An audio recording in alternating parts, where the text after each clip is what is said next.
everybody, and welcome back. Another TerrafirmaGreg stream. Last one of the week. It's Friday. How is everybody doing on this Friday? I know nobody's here yet. It takes like a couple minutes before people show up because I just jumped straight into stream, and I probably need to fix some stuff with that. You know? Oh boy. Let's see. What were we doing last time? Let's see. Oh, put my headphones on. Make sure those headphones are on so I can actually hear everything going on. We need some food. We need fruit and grain. I don't know if I have... I forgot we were also collecting the protein. Really don't need the protein, though. Do I have grain? Grain? I wonder if the rice is ready. I don't think any of the rice is ready. At least not the whole thing. Actually, might be. I think the issue with this greenhouse is the rice does take a little... thing we thought you should do first thing today. I'm pretty sure it was upgrading my backpack. I gotta make food first, though. What does it take to make a backpack? Red steel backpack. Yeah, this will be super easy now that we have all the stuff that makes these recipes easier.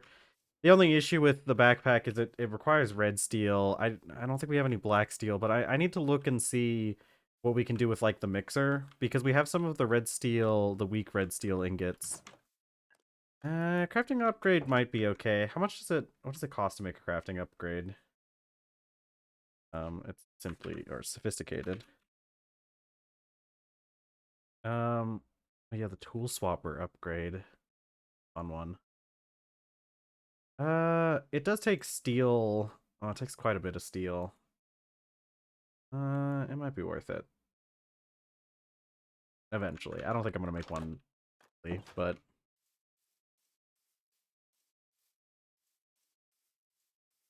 let's see. What was I... Yeah, food, right. Yeah, let's get the food taken care of first, and then we can work on... Yeah, but I don't want to... I'll wait until we get a lot more steel before I probably really bother with that. I have crafting tables around a lot anyways. Doesn't the crafting inventory... I can't remember because it's different for different backpack mods. I think Sophisticated Backpacks is the one that actually does it properly, where it's a separate section of the backpack. I'm used to playing with the Traveler's Backpack mod, and I think that mod has it like take up part of the inventory, kind of, which I don't like that, but I think Sophisticated Storage does it better. So I might make it later if we just have some spare steel lying around. Especially once we get, actually, once we get, like, mining production, like, once we get a miner that's pulling up iron, I'll probably make it, because we'll probably have plenty of spare iron at that point. I need to light the food. Oh, I need to make more soap.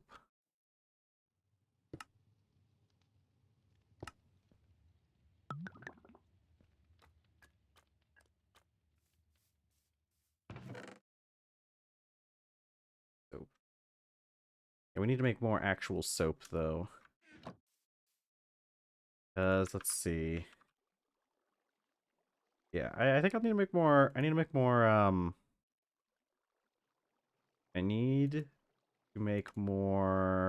soybean oil, I'm pretty sure. How did I make that? Soybean paste? It's just taking the bones? Beans. I don't know why I couldn't remember the soybean beans. Beans? Hey Pink, how's it going? Man, I need to stop. I need to start checking stuff about things after stream instead of before stream, because I checked some stuff with alright, it's gonna be a little bit of time before we get... I think I'll just use the soap I have now and go with that, and then we'll just make some more with a batch of soybean oil. I guess we could... Well, no, I gotta... I don't know. I'm pretty good up on protein. Maybe I could just take the soybeans we have. Nah, we'll wait a little bit. I have enough. I have enough. I have enough soap for now. Still coughing though. Well, it's a good thing that you're feeling better. That's always the good thing. One of the small things you can take comfort in if you get sick is when you start getting better. It just starts. You almost immediately start feeling like, God. It's one of those things I think we take for granted a lot, that like how nice it feels to not be sick, but that moment where your sickness starts to turn and you start getting over it is a really nice feeling, especially after you've been sick for a little bit of time. It's such a nice feeling, feeling healthy again. Yeah.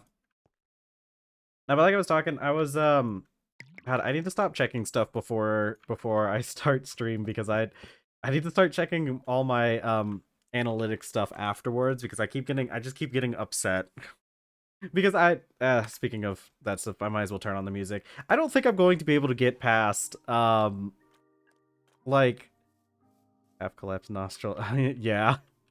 Um I don't think I really do just keep coming back to the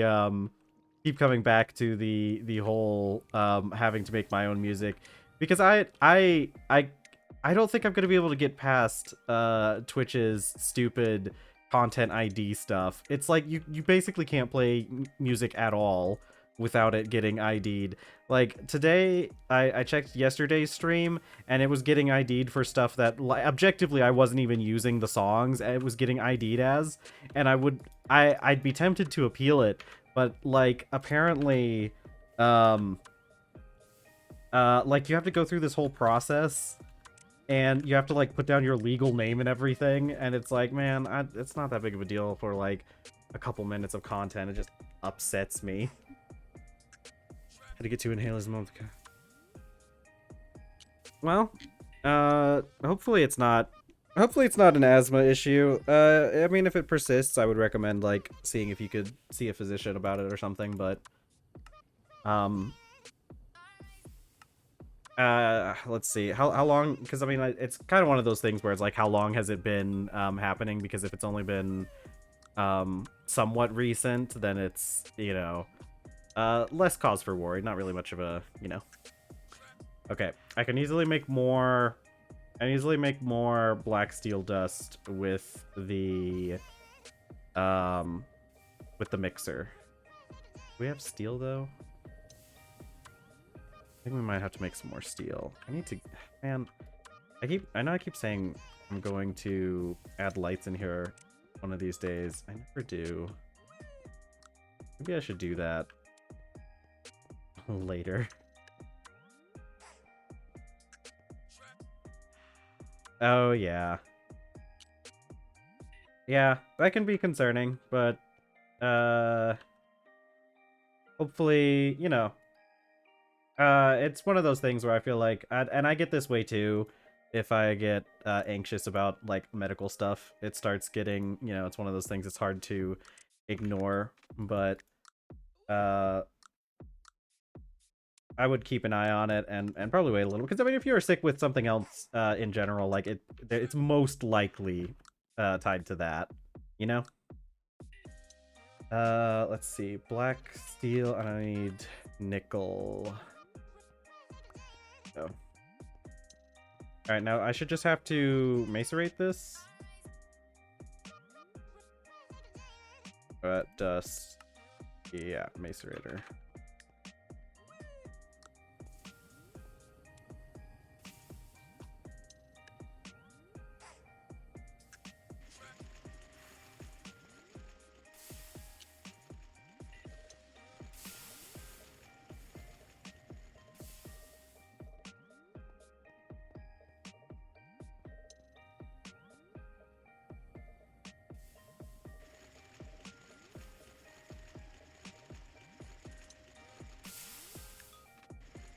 What I wanted to do this weekend. I need to focus on trying to learn how to make music. I think that's what I'm gonna do this weekend. Sort of. I'm doing some stuff with my partner this weekend as well. So it'll probably take a little bit of time before I get around to that, but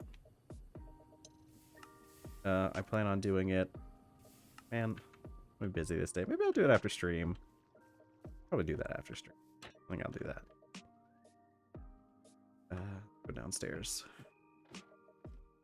We need to get that fluid solidifier. Would be real nice to make another one of these steam engines. We still need the extractor though before we get the fluid solidifier. I'm just going to.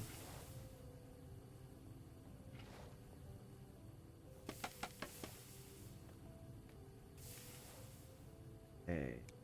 I never turned off the... Okay, oops. I never turned off the clutch. That's okay, we can do that now. We just gotta get it before all this stuff goes out.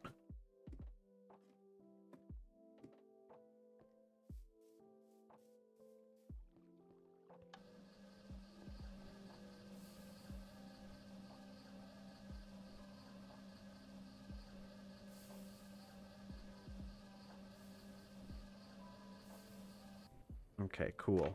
So now we got the black steel ingots. Yeah, and so we actually need a little bit more red steel than this, though, don't we? Which we can make another batch. We can make a batch of red steel pretty easy now that we have the mixer, but it's still. The heck?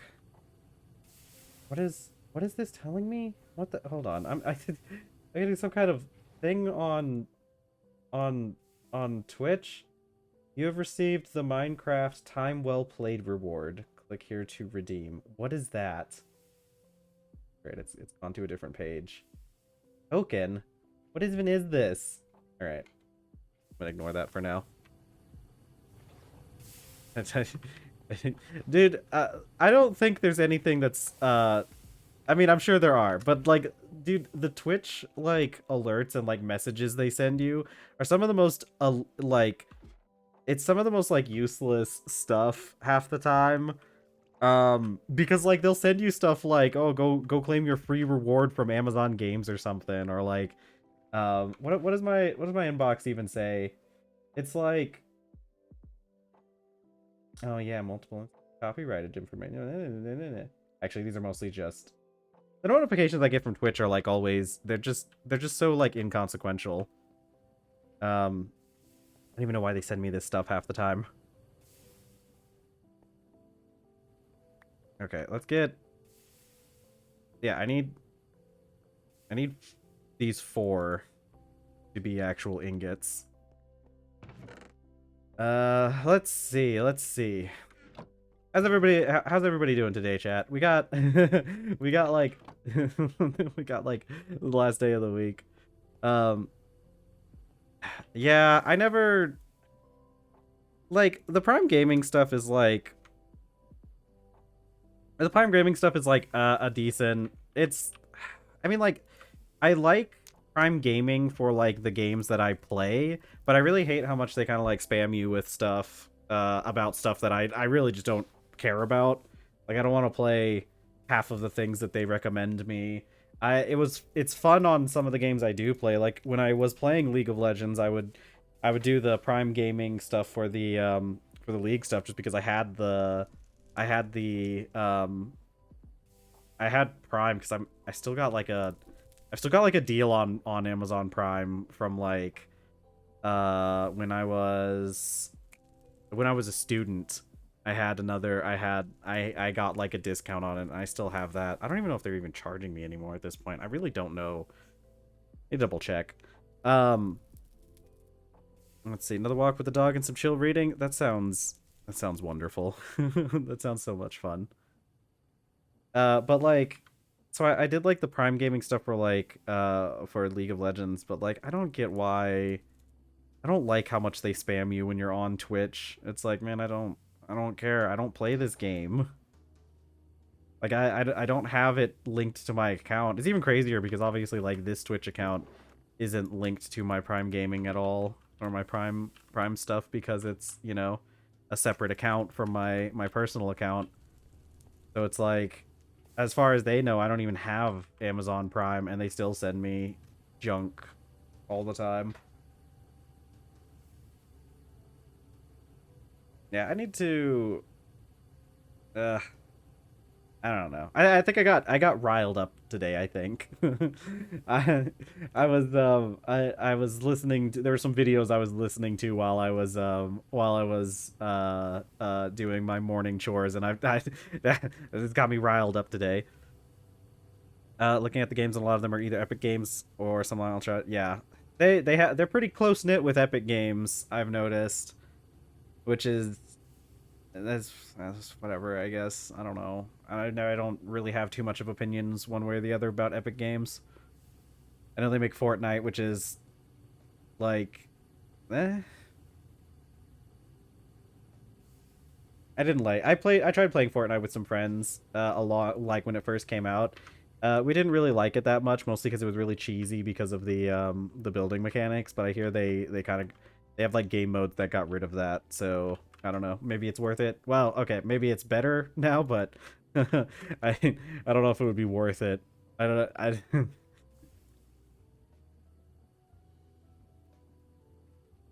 I need to make more red steel. uh, more black steel first though. More steel. I wouldn't. Yeah, that's not surprising. I don't know, man. I I know some people. I have a friend who's ooh, that sucks. That sucks that it bugged out for you. But I got a friend who's super, like, I don't know. They've been more defensive about Fortnite recently, and I don't know exactly why they're so defensive about it, because like I don't particularly care one way or the other. Like I'm not one of those people who's going to like denigrate you for playing Fortnite. I'm here playing Minecraft, like whatever. It's a game. But like my friend's been getting like really defensive about it, being all like it's I think it's a lot better now because it's funny meme stuff, and it's funny haha game, and I'm just like it's yeah, okay. I don't particularly like it, but you don't have to defend it to me. It's one of those things where I think I like that Fortnite exists because it fills a very specific niche in gaming. You know, it's there for like younger players, and I'm really glad that they have that game. I feel like if I was younger, I'd probably be really into Fortnite, but I'm not. Yeah, I really don't like the building mechanics. Let me read your other message though. The Infinity Goblet dropped from the sky near me at the start of the match. It basically landed on me as first person to grab it, and lasted until the last 4 people with it, and my game crashed. I was about to win, and then checked. Ah, man, that sucks. It always sucks when games glitch out, especially in cases like that. It's really sucks too when you're like a live service game, and it's like, come on, yeah, that's supposed to be like, this is supposed to be your thing. This is the thing you do. You have a game that runs.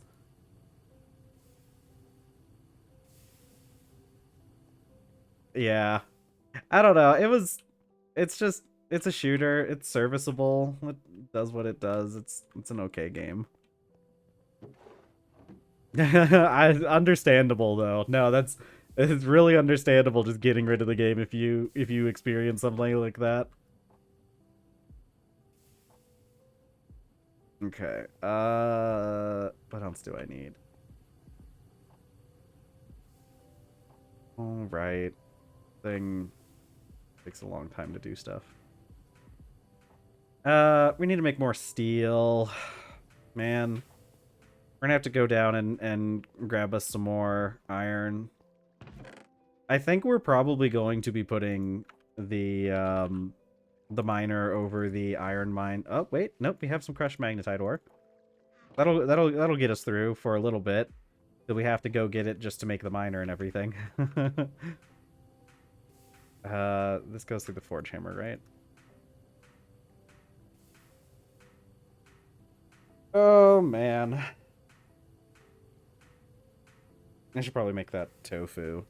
I'll wait until this finishes, and then I'll go make the tofu.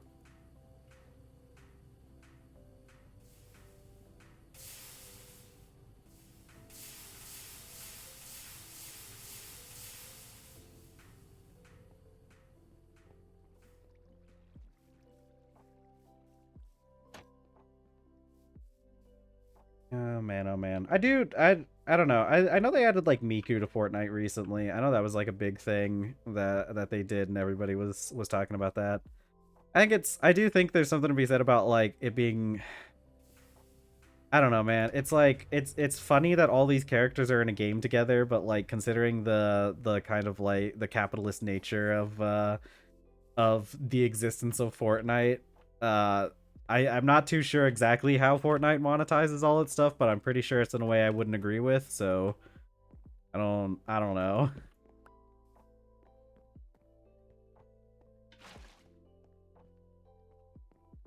Yeah, I mean it's like whatever. I mean, I think I do think it's neat to have a game where you have like a lot of different characters from different IPs all over the place. I mean, it's kind of like Smash Bros. Or like what Heroes of the Storm, even though they were all, you know, it was just characters owned by the same company, but yeah. There was, yeah, yeah, they did do an Avatar Last Airbender one, because I remember seeing all the pictures, all the pictures of Toph with a sniper rifle, which is really funny.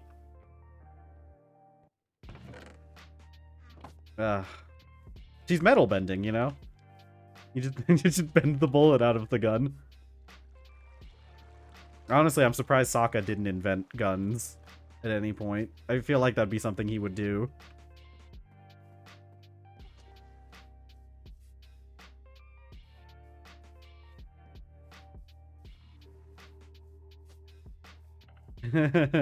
It's okay. It's in a video game. They don't actually die.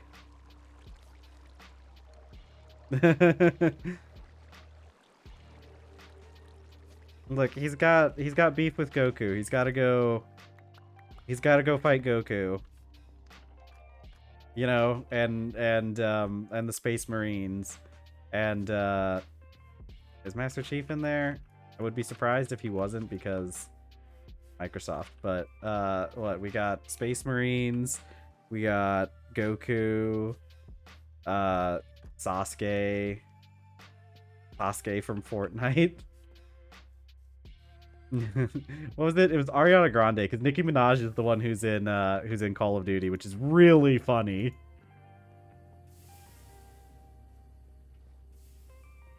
I definitely support Nicki Minaj being in Call of Duty just because it upsets people who play Call of Duty.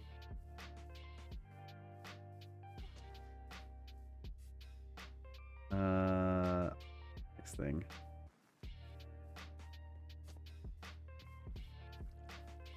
It's true. I mean, Monkey Yatsu, he took those Fire Nation soldiers out with him, you know? Honestly, I think the show did there's been some I've been seeing this online is the main reason I bring it up, because like there's been a lot of people I don't know why, but people have been talking about this a lot more like recently. But like there's all these somebody online I saw pointed out that like a lot of the stuff in the show about that like isn't even like Air Nation stuff, it's like just Aang stuff.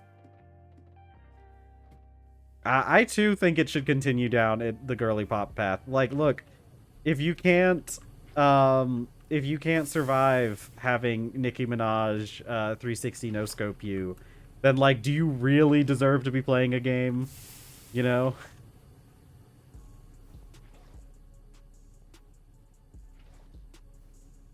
What was the next thing I was doing?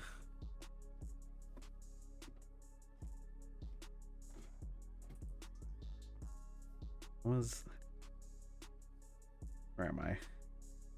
Who am I?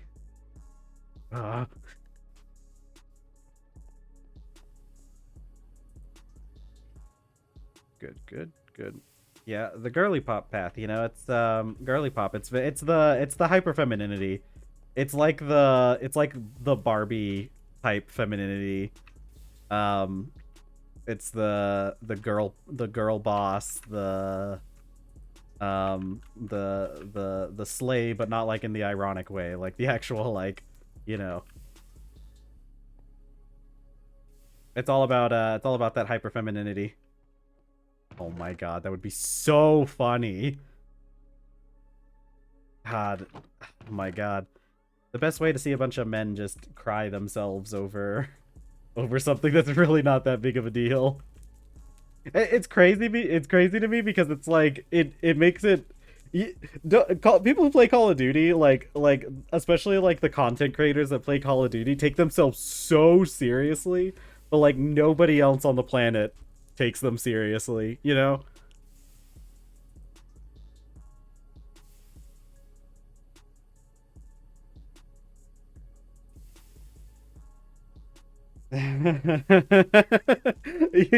Yeah, exactly. It's like it's weird too because like it's a very interesting like a bit of like video game history stuff that goes on with like the Call of Duty people, because like Call of Duty was really the first game that really, like, Call of Duty, maybe like Halo as well, they kind of both got popular around the same time, but like first person shooters were the first games that really reached like mainstream appeal, really, like, you know, because you had like everybody had played, all the guys had played Call of Duty. We still weren't letting the girls play yet, but all the guys had played Call of Duty.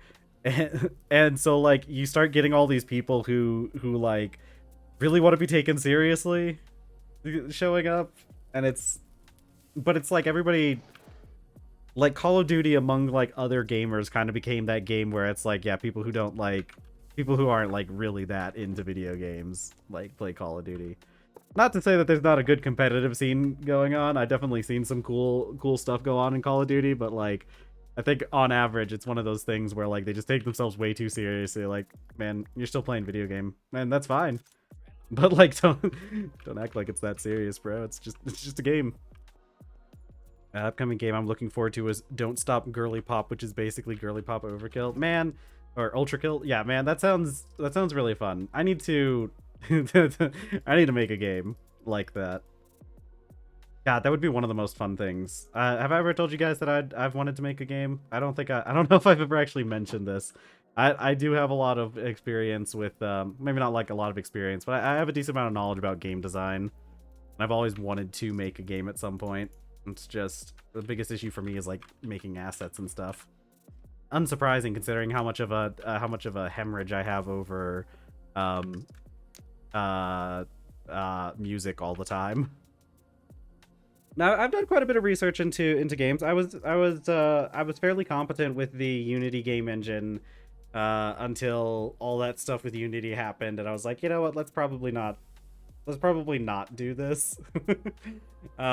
But I've been looking a lot into Godot, which is like a free game engine, and it seems really fun. I mean, I've tinkered around with it a bit. Let's see. When I played Black Ops 6 a few months ago, Prop Hunt had one guy tell me to off myself. Then literally 2 games later, him and his group asked me to join because I was being cool. What the yeah, dude. It's such a weird, like, that, like, kind of, like, masculine culture that develops in games like, Call of Duty and stuff is so weird. Because, like, objectively speaking, Prop Hunt's a really cool game mode. And it's not like Call of Duty came up with, or, like, Black Ops came up with, Prop Hunt. That stuff's Gary mods. That's Gary mod junk, you know? It really is. It's such a weird group of people to be around. I have some friends who are really into Call of Duty. Well, one friend in particular who's really into Call of Duty, and he's also kind of like a gym bro type dude. And man, sometimes some of the to be like, as an example, this guy was he was a what's that one guy that everybody hates now? Dr. Disrespect. He was the Dr. Disrespect fan. And I don't know if this is, I think we haven't talked in a while, But the last time we talked was me like making fun of Dr. Disrespect. And I don't think he stopped talking to me because of that, but I think it would be really funny if that was the reason why he stopped talking to me, actually.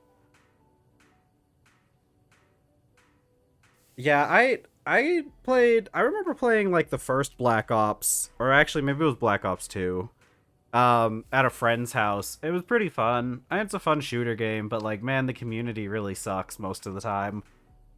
I feel like you're going to be. It's like playing World of Warcraft as well. Like you're gonna be hard pressed to find a community that doesn't low key suck.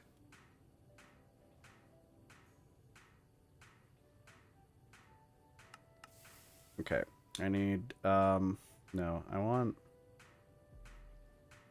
no, I wanted okay. Hold on. Mixer, that's right, not the centrifuge. Centrifuge does the opposite of the mixer. I need more. Hold on. What did I need for this? 4 black steel dust. Yeah, okay, so we are making a batch of black steel right now. Let's do another one. Let's see. That was the one kid who would call hacks on everyone because I didn't understand the fact that people could watch you and predict your movement. Not really smart. Yeah. Listen, here's the thing. The Call of Duty games aren't bad games, is the real big issue. There's probably a lot of, and I know that there are, like, some of the Call of Duty games were pretty bad for a little bit. Like, I'm pretty sure there was, like, a period of time where, like, they were just putting out mediocre Call of Duty games, and even, like, the fans didn't really like them. But, like, Call of Duty isn't really that bad of a game. They've kind of, like, perfected their formula and their specific genre, and like, yeah, a lot of the alternate game modes like zombies are really fun and whatnot. Like, they're fun games. Yeah, Plants vs Zombies Garden Warfare, yeah, that's a very interesting game that does exist actually.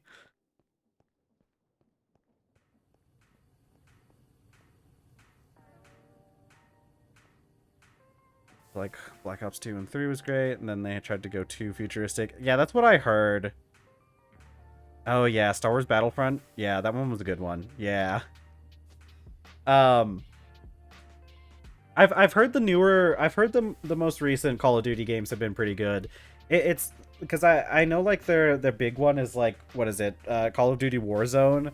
And from what I've heard, they're doing the Battle Royale formula pretty well, which like makes sense. Call of Duty is definitely one of the best games to like turn into a Battle Royale. It's better than when they tried to turn Fallout into a Battle Royale. That was... everybody disliked that.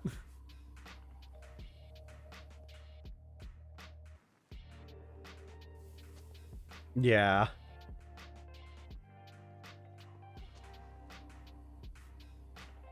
My favorite... I didn't play a whole lot of, that was their original idea with, 76. That's why 76 is the way that it is because their original plan was to turn Fallout into a battle royale, which you can kind of, yeah, you can kind of tell, you can kind of tell with the way that it like came out, but they did trim back a lot of it because there was a lot of backlash against the idea of a Fallout battle royale. Yeah, that's why. I never got the chance to play 76. I actually bought it. I really should play it sometime. I bought it for like $5. But I hear it's good now. Like, I hear they finally got it into a working configuration, which is like, cool. Great for you guys. I'm glad. I'm glad that you put out a game that works. I'm so proud of you. Man, I just... man, there's so many games that, like, are like that nowadays, isn't there? Because, like, Cyberpunk was like that too. Like, they put out the game in an unfinished state, and then it took them like a year to get it into a working configuration. And it's like, I don't know. I hear it's a good game now, but man, you could have maybe held off on releasing it a little bit and like released a working game instead of, you know, what you ended up doing.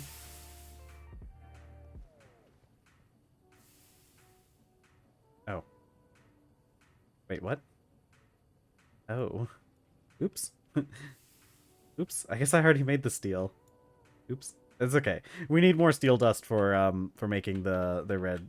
Actually, let's gather up the stuff for the red steel anyways. Yeah, 2 steel dust, 4 black steel dust. We'll have that after the end of this. Rose gold and brass. Rose gold, 1 rose gold, 1 brass. I had a huge back and forth with Bethesda support, and they told me my PC couldn't run the game even though I'd been playing with multiple issues for weeks. Yeah, that was it was a pretty bad time for Bethesda. Rose gold and brass. Rose gold and brass.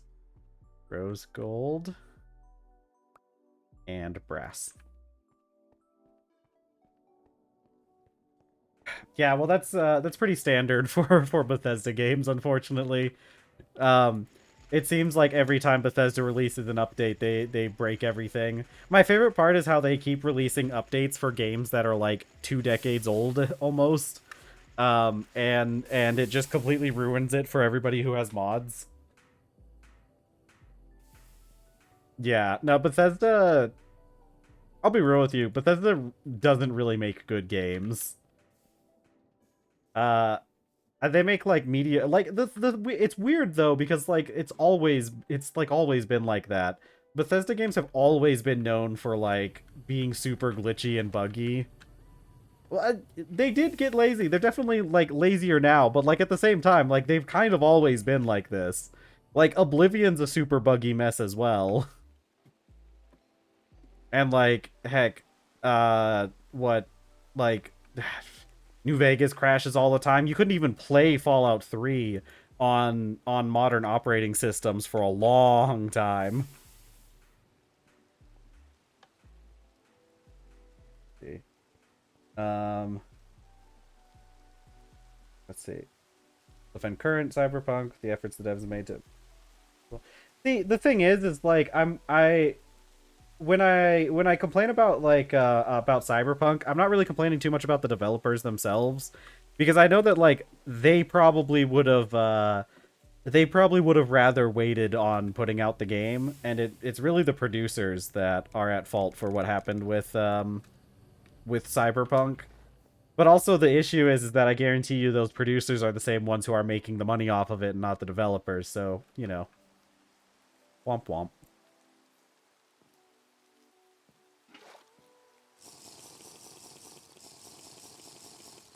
Aw, that's sad that you weren't able to get the unicorn skin. That would have been really funny.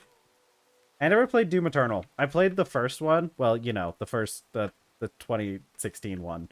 I never finished it though. I would definitely be interested in going back and did I put too much nickel and black bronze? I don't even know what I'm doing anymore. I'd be interested in going back and playing it sometime, because it was a really fun game, what little I played. What was the issue? I'm assuming it's probably something that wasn't even your fault. Probably their fault. Oh my god, that sucks.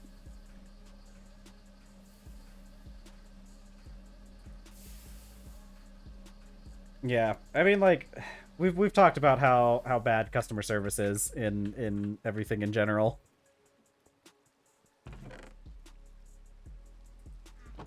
Okay, I put up the black steel dust. Let's go change it back. Oh, is it auto? Yeah. Oh, is an auto sign in? Yeah, because they do that a lot, don't they? Oh, yeah. Yeah, Bethesda's like, it's really annoying because like half of the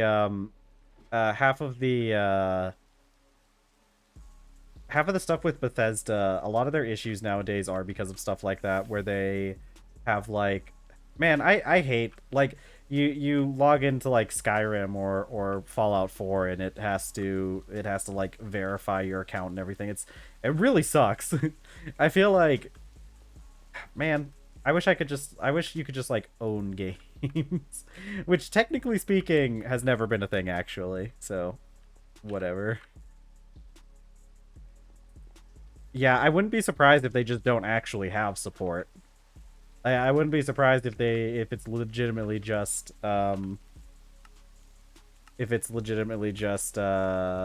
automated stuff. Nobody wants to do actual customer support anymore.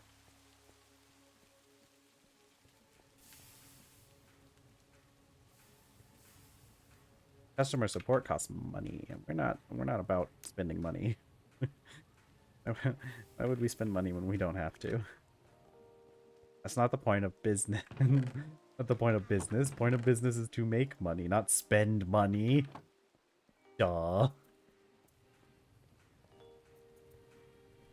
Yeah, I wish we could go back to the time when and there's definitely still plenty of companies that want like a good product over just money, but most of them aren't publicly traded, or at least a lot of them aren't. Like Steam. Good old reliable Steam.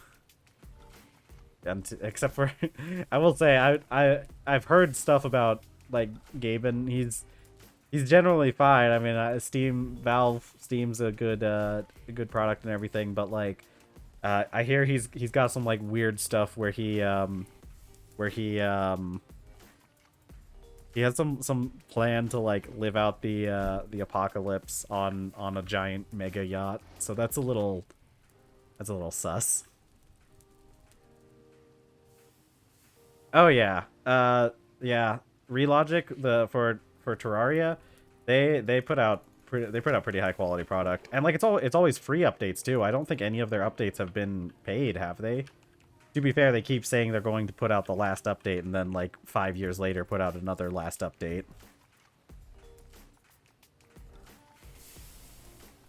And like Terraria is super cheap to buy too. It's like what, $15 like full price?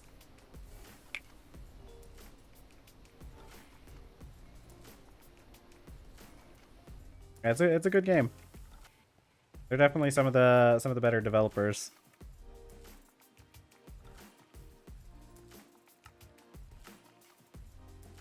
Okay, 3 rods.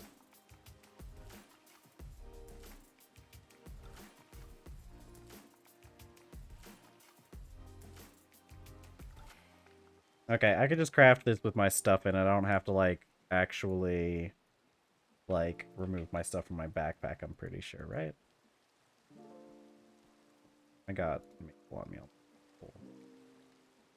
That's not how you make chests in this game.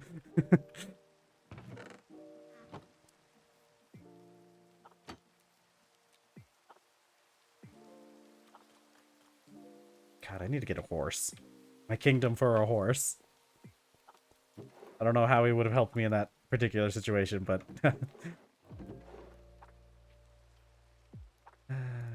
hickory. I'll go chop up some hickory. Yeah. Yeah, that probably would be a pretty good idea. Well, because because each one is worth 4 lumber. It should be, yeah, because each chest is just it's planks instead of, or it's lumber instead of planks, and each piece of lumber is 4 planks. So yeah, that would add up.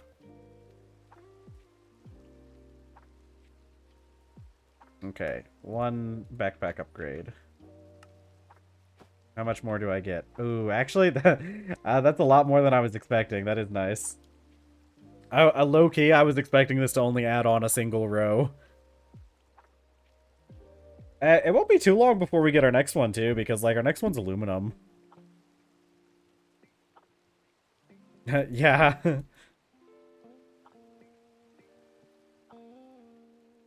Yeah, we'll need to look into... We'll need to look into upgrades for it as well. Yeah. Ooh, it does have a magnet upgrade. That's expensive though. Never mind. Never mind. That makes sense. Yeah, I think with the only one we have... Well, I guess we kind of have... Sort of have access to this one. This one's a really good upgrade. Wait, restocks... No, wait. No. This isn't the one I'm thinking of. This one. The refill upgrade, low-key, is a very good upgrade to have. Ooh, but we can't get it until we get the superconductor. Okay. The magnet upgrade? Yeah. Yeah, you're right. It is 4 robotic arms. So yeah, magnet is a little bit of a stretch. True, true. Yeah, I probably will make that crafting upgrade sometime after we get the miner working. And then what is that other one? There was another one. I mean, obviously the best one, the stack upgrade, but yeah, obviously that's going to be super expensive. Okay,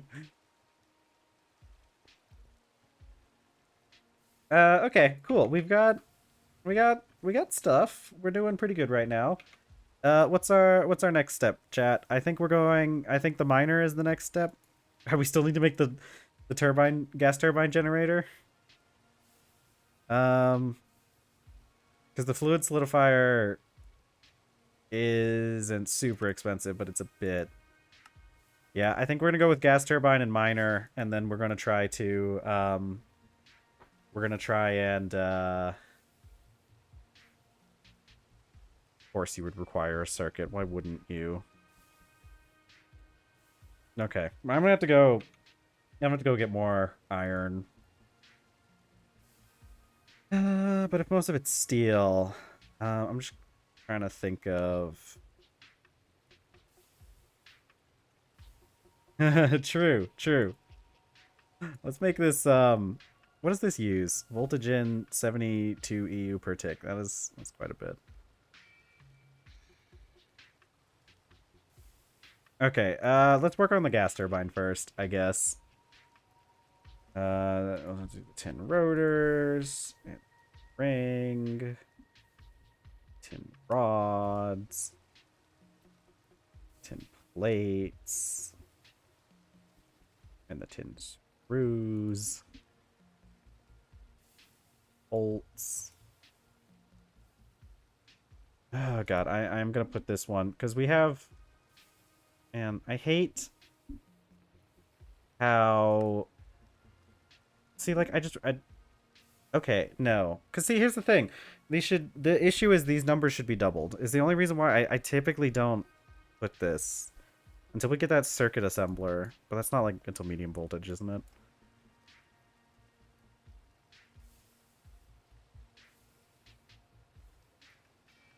Cable, assembler, steel plate.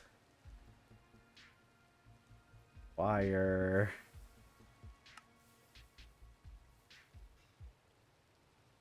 Red steel plate.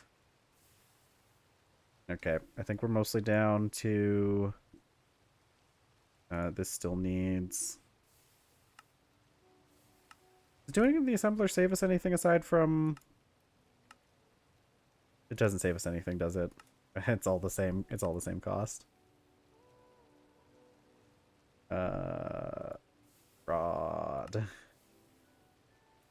I'm glad this song doesn't get flagged for anything because.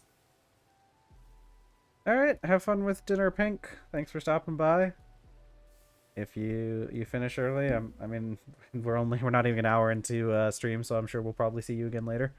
But if not, have a good evening.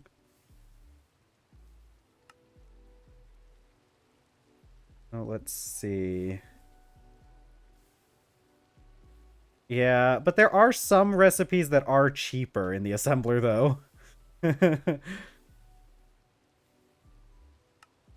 Like, I think this recipe is actually... Well, I mean, because I guess this is technically a different recipe, though, so that's a bad example.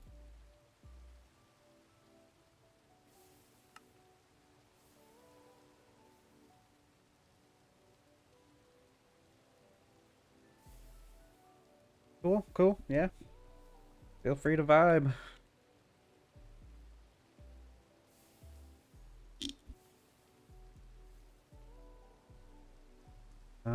Let's see. Oh, I will do with the assembler. I like that though, liquid rubber. Oh heck, I did the wrong thing for the tin cables, didn't I? Yeah, we need that liquid rubber.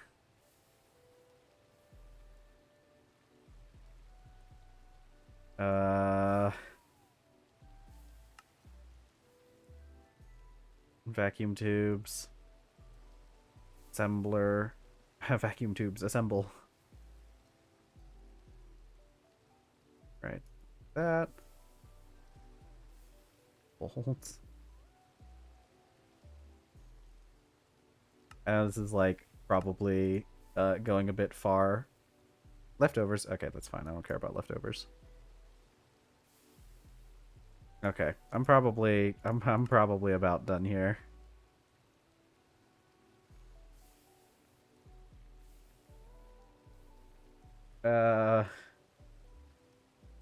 Put you in the wire mill. Yeah, there we go. I just wish these I wish this. I gotta remember that this is doubled. Whatever it is for. Oh, it's whatever. It's not gonna be that big of an issue. I'll figure it out. Okay. 12 steel ingots? Yeah, sounds about right. Red alloy ingot. Now let's see if there's any of these things we can take with us.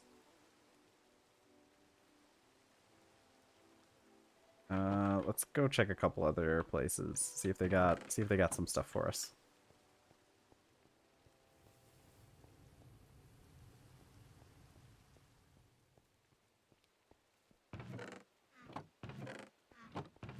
Okay, cool. This is pretty much what we're working with.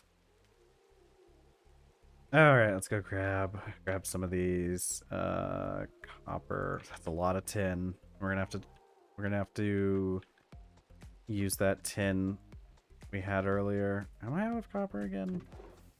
Yeah. I'm sure there's more copper lying around that we just haven't processed yet. Let's get the tin processed first, though. I know for a fact we need a lot of that.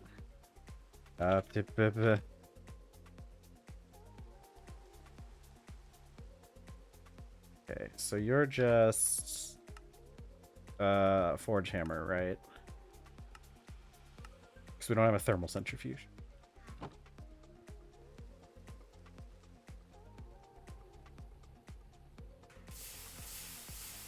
Yeah, I'm gonna get some of this stuff going, and then I'll probably go. I just gotta go mine up some more iron again.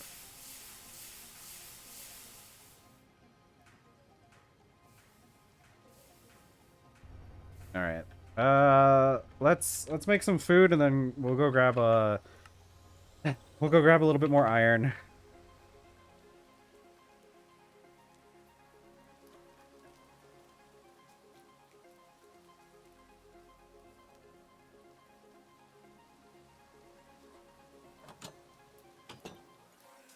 Ooh, here's a soybean. Well, you're not grown yet.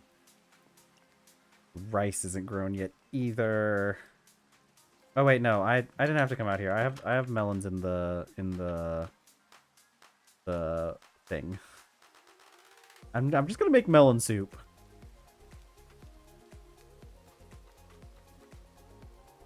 Yeah, we can take one of these and we can make melon soup.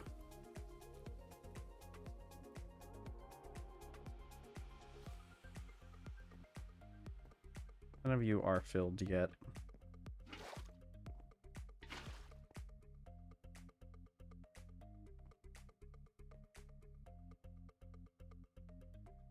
Okay, so anyways, while we wait for the soup to cook, the new episode of Invincible was out yesterday. It was pretty fun. I thought it was pretty fun. I thought it was a fairly, maybe fun probably isn't the correct word to use for these kinds of episodes, but it had it had some interesting stuff. I did watch somebody who there's a couple people I've been kind of keeping up with who've been doing reviews of the individual episodes as they've been coming out. A couple content creators that I tend to not keep up with them super often, but every once in a while, if they put out content on something I like, I'll watch them. My preferred one is probably Johnny Two Cellos, and then I watched Sarcastic Chorus's video last night, and Sarcastic Chorus is a weird one. I find myself not fully agreeing with him on a lot of things.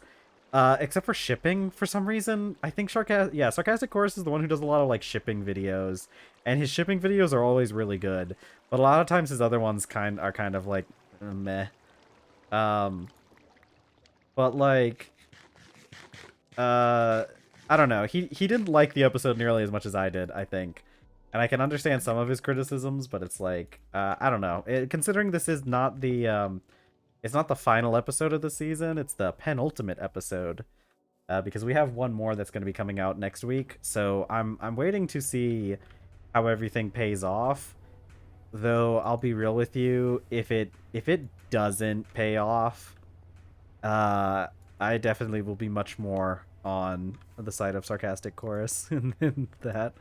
Which is sad because I think there's actually a really I can't actually see how many. I'm pretty sure it's just 3.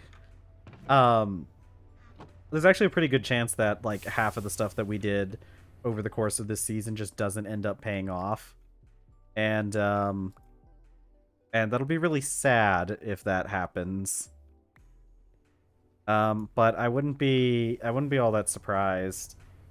They keep doing this thing where like they're really building up like the main villains of Invincible, but then they keep bringing us back to like this other guy who is an interesting villain, but man, just like he's not the one we care about. They didn't really do a whole lot to like build up this villain either. So it's kind of like you're kind of just left questioning like why do we care about? I'd much rather get to the real villains, you know.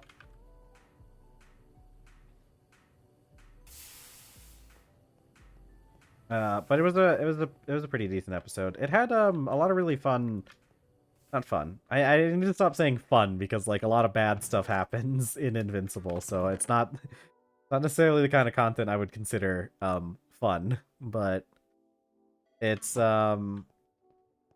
they did a couple things that were pretty good.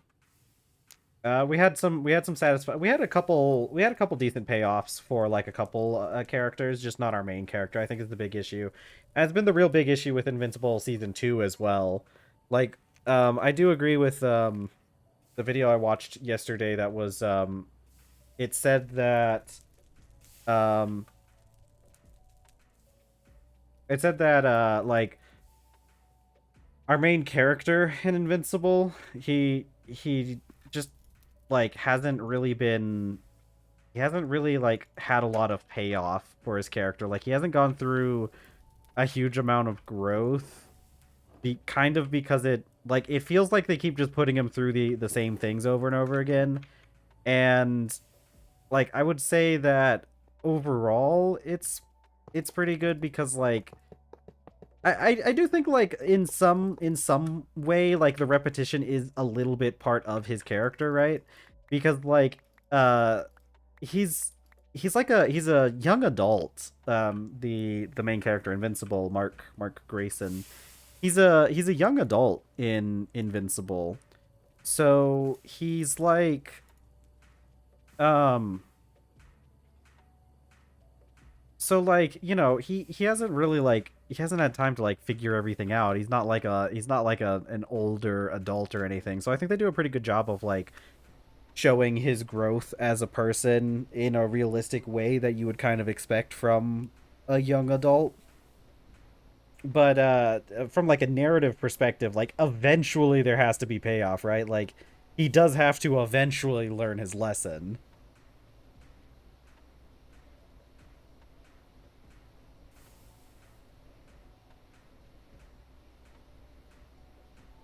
It's gonna be. I see. The thing is, like, I'm kind of trying to hold off my critiques and expectations of the show until after we get the final episode, because the final episode could tie some things, could tie everything together in a way that would make the entire thing worth it. I think the real big issue is like the kind of the kind of stuff they've been doing is worth it if they manage to like stick the landing with the final episode. Otherwise, it's kind of just like what were we doing here this whole time, you know? What am I making? Gas turbine? Yeah, that makes sense.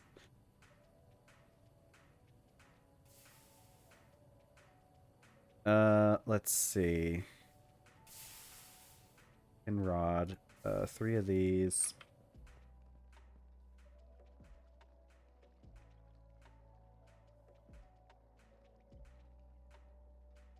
One of the things that really sucks about Invincible though is it's pretty clear that they haven't been giving their animators the proper time to like do everything, because like the animation quality does kind of keep going down between seasons, and it's a little annoying.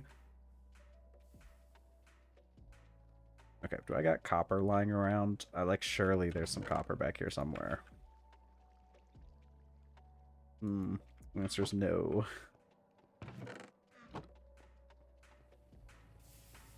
Ah, God, we're probably gonna need. I need to dig up some more copper. I don't think there's any in this barrel, is there? No. No. Single copper rod. Yeah, that's what I thought. We're gonna have to go get some more copper. This is the part that I don't like about having to. But now that we have the bigger inventory, I can just kind of like move the stuff that we're like using up here, right? And I can like organize it a little bit better.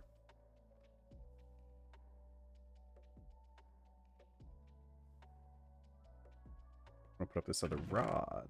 Don't need a red steel rod for anything. I might actually be able to melt this red steel rod down, and with these 2 piles of red steel dust, I could make a full red steel ingot, which is what I might do with that. I don't think we really need I don't think we need those tiny piles anymore, because we don't what is it? I need the pipes. We don't need the tiny the piles anymore, because we're not making any more with the metal press like we were doing before.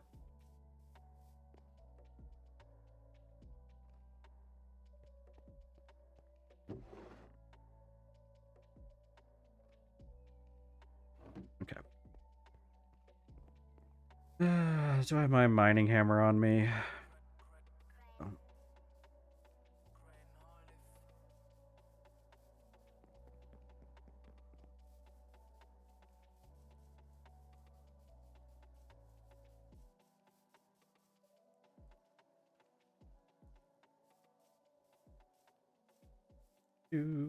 Back to the copper mines again. Copper mines. Like, you know, it was like it was like an American politician one time, or not. I don't know if you could necessarily call him a politician, actually, now that I think about it. One of our states has some kind of, it's some kind of weird, it's like the guy who's in charge of the mines in the state is like an elected position, which makes sense, I guess. It's like it's a really big part of their industry in that state. So like it does like make sense that this guy would be, that it would be an elected position, so that it could like, you know, interest to the people and whatnot. But like it's one of those things where like it's an elected position, but like nobody really knows that it is, so it doesn't like typically have a lot of like contention for the position. But there's a story about this guy who was he just really didn't like the guy who was in the position, and so he ran against the guy, and he had some of the craziest like political ads ever. There was the one that's like popular, and why I know about this guy is it's like it's a picture of like a little girl, like a sad little girl, and it just says like, ow, what am I touching? What is what andesite dust? Okay. Right. Into the vessel you go. All right, cool. So I guess we can't use the mining hammer here.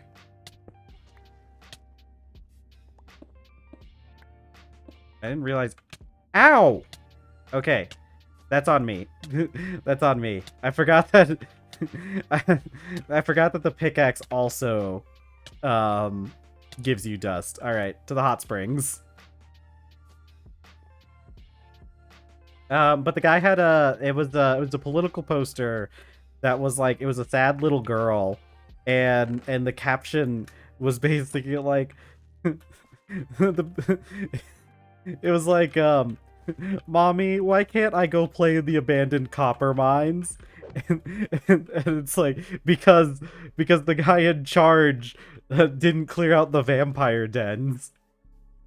And it's and that was like the guy's political platform, was that, I don't know, he like kind of ran on this idea of like clearing out the vampire dens. It was a very unserious, yeah, it was it was a very unserious campaign. It was a very unserious campaign. I think the guy just had like a personal vendetta against the other politician. Yeah. Probably. I think he just like had a personal vendetta against the guy who was like currently in charge, and just wanted to like screw that guy over in particular. But like it's really funny. Yeah, he breathed in some andesite dust, which is apparently very dangerous, and why I put it in my food container next to my food. Good thing we have these hot springs though. You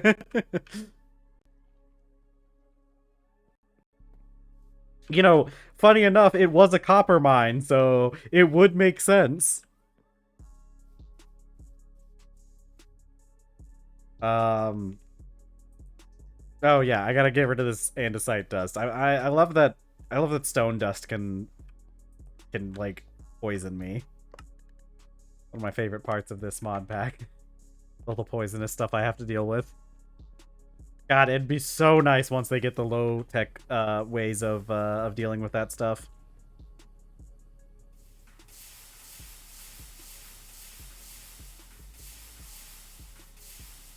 Okay.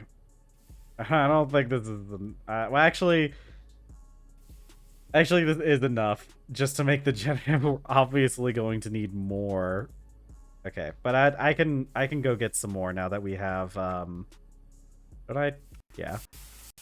Now that we know that the andesite dust is deadly, which sucks because well, maybe we might just mine it. I'll keep the hammer. I'll keep the hammer in case the hammer, and if it's andesite based, we'll just mine it with the hammer like we were doing before, because I don't think it's worth. You'd think. And you'd be right if it was a more updated version of Greg Tech, because like later versions of Greg Tech do have like primitive like masks and stuff. Yeah. Like other versions of Greg Tech do have the stuff in place to give you that kind of stuff. It's just the version that we're using for this mod pack hasn't been updated. And they're trying to work on getting it updated, but there's a lot of stuff that like changes between versions, so it might take a while. Let's see. All right, your andesite. That other stuff I was hitting, was that not andesite or something? I don't know.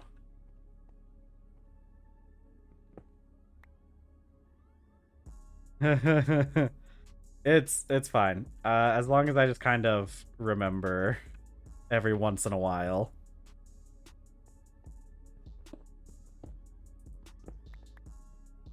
Yeah, this is fine. It's a relatively low percentage chance that dust drops from rocks mined with a pickaxe though, so maybe I should just go to the area that isn't filled with andesite, because there are parts of this mine that doesn't have as much andesite. Oh, I broke the thing. I broke the stairs. We're just gonna like, oh, okay, good enough. And you know, while we're at it, break you as well. Yeah, because this area doesn't have, I don't have as many supports over here. But I can fix that. There's actually like no reason why we can't just like put supports wherever. Yeah, see this area I can even use the mining hammer with.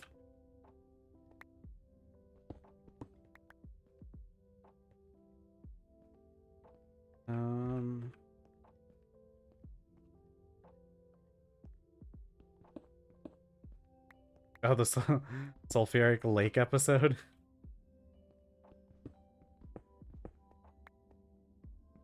They killed those guys with sulfuric. Yeah.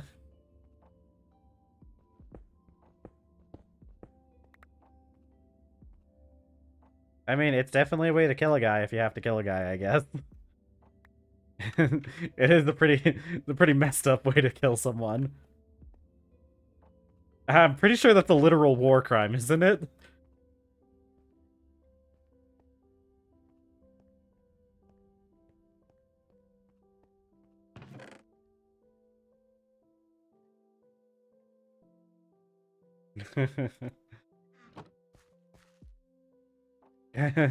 That's fair. Not doesn't go against the Geneva Convention if there is no Geneva. As we say when we play RimWorld, the Geneva checklist. God, we should play RimWorld sometime. I've never beaten that game. I've got like 1,000 hours in that game and never beaten it. It's one of those kinds of games.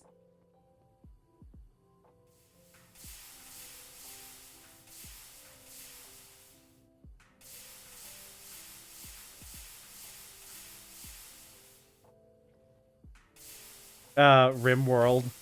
It's a really fun game. It's a colony sim game. It's based in like a it's supposed to be like the whole gist is like yeah, true. It's supposed to be like it's space game, like humanity spread itself across the stars, but I think in this world they never had they never developed FTL travel, so they just kind of do it the old-fashioned way. So like pretty much all of the worlds, like especially towards the outer rim, are like, you know, just super lawless areas where it's just kind of whatever. It's a really fun game. There's a lot of like in-depth stuff into the system. It's like it's kind of like a spiritual successor to like Dwarf Fortress. Not nearly as in-depth as Dwarf Fortress, but pretty close, especially for a game that has the kind of like, and it doesn't have like super good graphics, but it's still better than Dwarf Fortress. But yeah, okay. But it's a really fun game. It's known as like war crime simulator game though, because like you can commit various war crimes. It gets a really bad it gets a bad rap about like that kind of stuff, but like realistically the game does a really good job of like punishing you for doing inappropriate stuff. So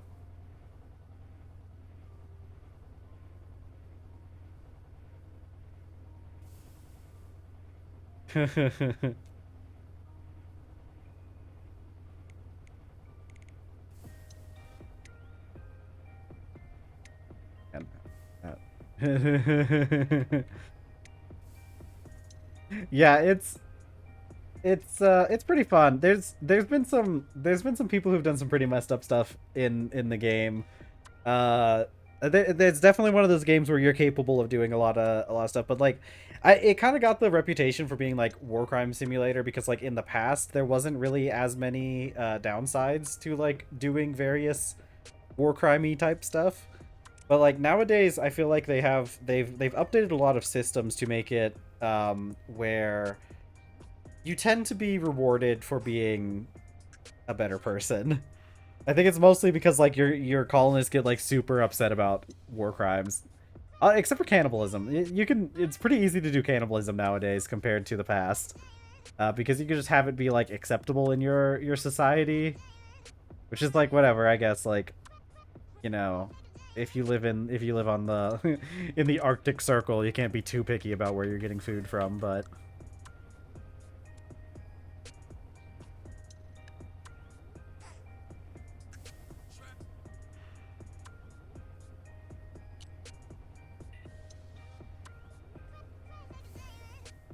Okay, let's get... Start contributing towards one fork. I'd want to take inspiration from Dr. Stone. I mean, the roadmaps are basically... I'm not too familiar with Dr. Stone. Is that the anime? Are you guys talking about anime?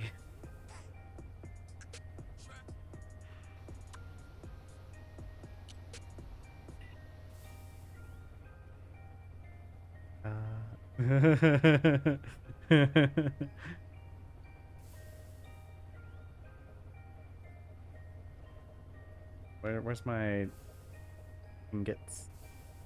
Little ingots.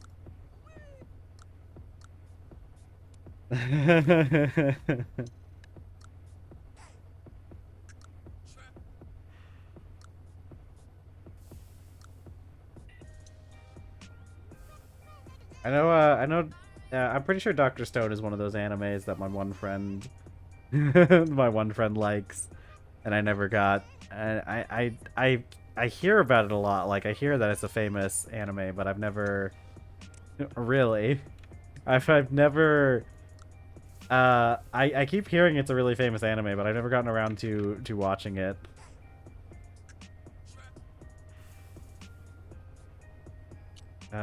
Let's see. Ooh. Rubber. We need more rubber than that. How many? I need more than 2 because I need 4. These stupid circuits.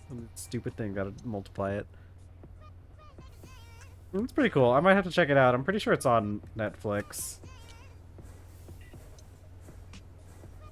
We gotta like pause this so we don't run out of power again.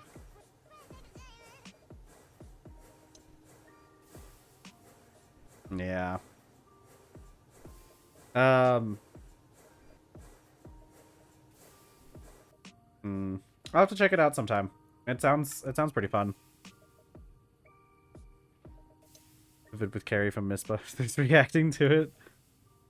I might have to check it out then. If I had no idea what it was about. I just knew it was a famous anime.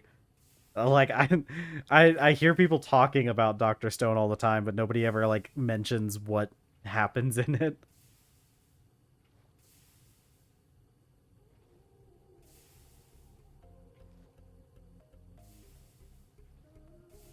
True. Stuff does take a long time to make nowadays. I mean, I guess it's kind of like animation in general. It takes a long time to make. So it's like, you know. More tin wire anywhere? I don't think I do. It's, like I was saying with like Invincible earlier, it's kind of one of the issues with Invincible is that they've been pushing the animators too hard. And, they haven't been able to like really produce the level of quality of animation that they should be able to, but alas.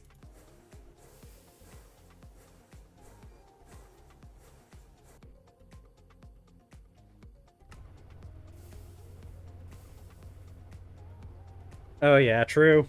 Well, that is also the issue. Man, shame about Netflix originals. Let's talk about Netflix originals for a second, because hey, you guys ever watch Inside Job? I like I'm a pretty big fan of cartoons. So like when a good cartoon comes out, it tends to be on my radar. Inside Job is a very good cartoon. It's a shame they like they smothered it. They took it out back and they did the whole they put it in the sack and threw it in the river. Yeah, yeah. Yeah, yeah, exactly. Yeah, exactly. They have to pick and choose what they're going to cancel at random. They're just like throwing things at a dartboard. Dude, Inside Job is like one of the biggest examples of that too. Like Inside Job was such a good show, and then, dude, okay, so here's the thing though. Um the full story of Inside Job is what makes it so much worse because Inside Job, they were originally like only I think it was originally they were only getting one season, right? And then they were told they were getting a second season. Yeah, no, that's right. Because the original, so it's split into two parts, not two seasons though, right? It's one of those where like even though on Netflix it's split to like two separate parts, it's not actually two separate seasons. It's just one season that has two parts. Um so they were originally they were just going to get one season, right? But then Netflix told them that they got greenlit for a second season, right? and and they got greenlit for a second season. So and you can tell this from the ending because what happened was they kind of like rewrote um the ending because there were a lot of ways they could have wrapped up the series, not the way that they did, but the series got kind of wrapped up in an open-ended way because like they thought they were getting a second season, but then Netflix turned around and said, actually no, we're going to cancel the show. And that's why Inside Job is so weird, especially towards the end, and why it has such an unsatisfying ending, because like Netflix like baited them into thinking they were getting a second season, but actually they weren't. And that's part of the reason why Inside Job has such a weird ending. Like there are so many better ways they could have ended that series if they hadn't been like, tricked into thinking they were getting a bigger story than what they actually got.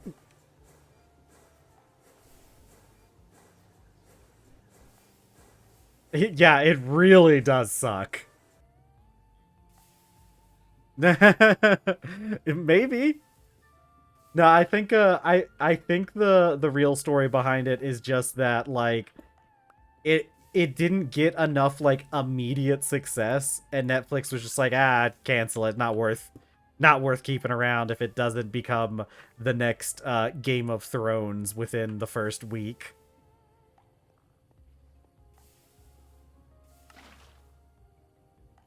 Let's see. What do I need to make the resistors? Wire. Yeah, that sounds about right. How much of this wire do I need? What am I making this for? I need 4 resistors, don't I? We got our copper now though. Probably go process that.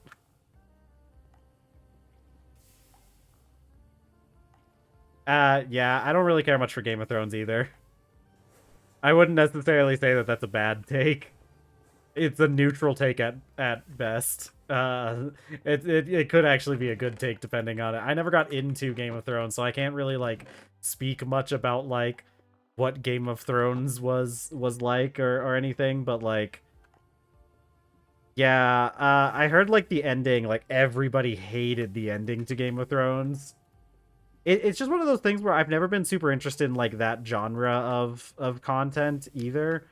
Um and I mean like there's other ones that I've heard are like objectively good shows, but I probably wouldn't be interested in. To me it reminds me of stuff like Bridgerton, It was quote unquote a fantasy story, Actually, hang on. I can go off on a rant about this. It's a fantasy story, but really it's like a political drama, right? And I this is a controversial take that might upset some people, not in a way that like actually matters, but um I really made some people I really upset some coworkers once. Um no, I think Bridgerton's a good show. It's just not the kind of show that I like. Okay. I guess I can't say whether or not Bridgerton is a good show because I haven't watched it. I have heard that Bridgerton's a really good show. It's just an example of the kind of show that I don't want to watch. But that's also why like I never got into Game of Thrones, is because it felt more like that. And okay, listen, I'll tell you how I really upset some coworkers. I I really upset some coworkers when I said this. And so when The Walking Dead when The Walking Dead was really popular, I was working in the meat department at a store. And um and so um uh so this is all like men working in this department, right? This is the men's department, and you got lots of men in there. and and and the men were talking about they were talking about the latest episode of The Walking Dead, right? Because they all watched The Walking Dead. No, they they they were watching The Walking Dead. I've only seen like one episode of The Walking Dead, right? So like I probably don't have like the authority to say stuff like this. But these guys, they looked at me and they're like, "Hey, did you see the new episode of The Walking Dead?" And I was just like, nah, I don't really like The Walking Dead. I'm not super into soap operas." And they got so mad at me for calling The Walking Dead a soap opera, because the only episode I ever saw of The Walking Dead really felt like a soap opera. I don't even remember much about what happened. There's something about a bus. There was a guy on a bus, and there was a woman. I don't remember anything that happened in it, but it felt very soap opera-y. And I don't have anything against soap operas. Like, um if you like soap operas, like, that's fine. I'm not against soap operas, but there's a very specific genre of show, and I think Game of Thrones falls into this category, because I noticed it first with like The Walking Dead, but I think Game of Thrones also, and like a lot of other things like Mandalorian probably. I don't know anything about these shows, okay? just to let people know, like I'm talking without any authority on this, because like I don't watch these shows. So like I could be completely wrong about my assessment about like the particulars of this. But there's like this certain genre of show where it's basically like a soap opera genre, right? Which is traditionally a genre that is very popular amongst women, right? And and but there's these shows that are basically just like dramas, like political dramas or like stuff like that, right? Or like soap operas, but like they have some kind of cool element to them, that makes them cool and acceptable for men to watch, right? Because like The Walking Dead has zombies in it. That's cool. That's a manly man thing, right? Um, and yeah, and like Lost's a really good one too. That's a good point. Yeah, yeah. Um, uh, but there's this genre of show that is basically just a drama that is made with like all the trappings of a normal drama that you would market towards women, but it has some kind of cool element like zombies or dragons, or it's Star Wars, or it's Lost or whatever. It has some kind of cool element that the men can latch onto, so that the men can like also watch the show without like, without like dealing with the ramifications of like watching a drama. And it's so silly too, because it's like, dude, if you like dramas, like, that's fine. Stop letting society tell you what you can and can't do. you know but like it's such a funny phenomena for me to watch. Oh god. Yeah, I was it was an unpopular take amongst my coworkers. Let's see. We need 10 pieces of wire.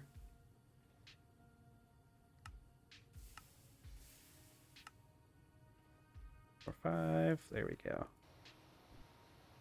Because, like, dude, I bet a lot more men would be into Bridgerton if they had zombies, right? Like, if it was, what if there were vampires? Nah, vampires is still too girly for most men, right? What if it had werewolves? I liked Mandalorian in the Book of Boba Fett, but definitely were a bit too chatty at points. All over the place. The only thing, so from what I've heard, Mandalorian's pretty good. I haven't heard a whole lot of people say a lot of bad things about Mandalorian, but I think Mandalorian is kind of, I think it's very often seen as like the turning point, right? Like Mandalorian was where they started going into like the like Star Wars slop. Jesus Christ, there's another emergency alert. Thank you, phone. But like it was like the turning point where Disney started putting out like the Star Wars series slop, because then I heard like the subsequent series that came out after Mandalorian were just like people just didn't like them.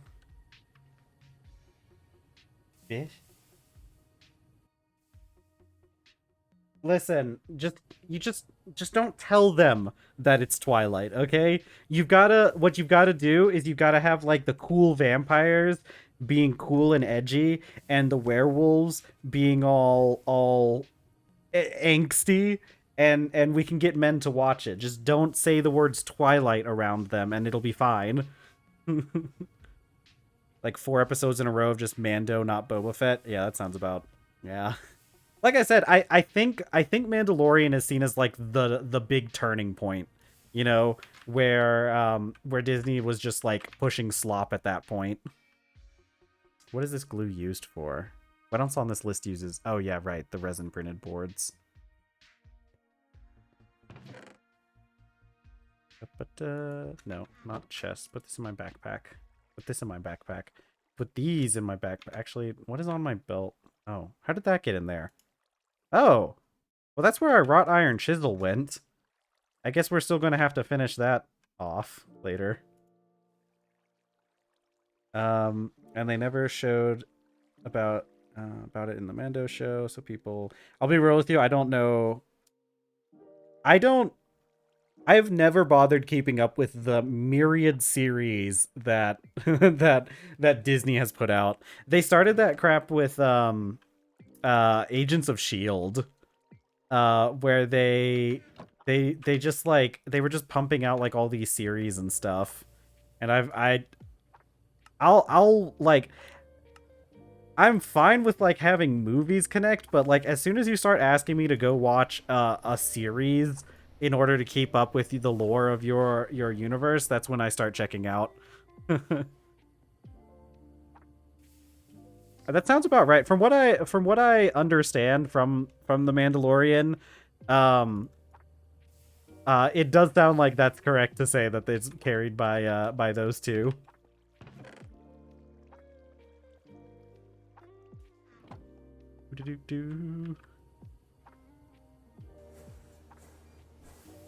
It's just one of those things where like Disney's just putting out a lot of slop. Like they have their mitts on some of the most like beloved IPs in American history, you know, the Marvel in general, and Star Wars, and they're just like, how can we make as much money as possible?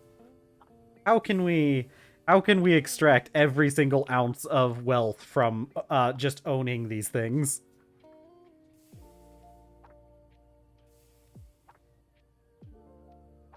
Yeah, I don't even know. Like, you could list off anything as a new Disney series, and I'd be like, oh yeah, that sounds about right.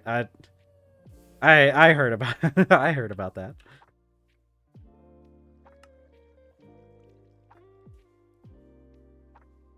I need 2 more pieces of steel. Cringe. That's cool. Philosophy Tube is in it, but I don't have expectations. Oh, you know what? I think I remember hearing about that. That she got a role in something recently. I didn't realize that was it, but I remember hearing about that. I should go back. I should watch more Philosophy Tube. She puts out good videos.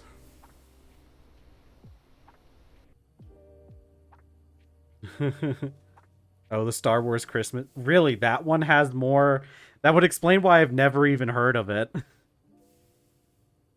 Oh, wait, Acolyte. Yeah, that's it. Yeah, actually, you know what? I have heard of Acolyte. Now that I think about it. Yeah. Don't I have a steel rod? I think I have a steel rod lying around somewhere. Oh, yeah, like the Clone Wars, like the... Are we talking the cartoon or the movie?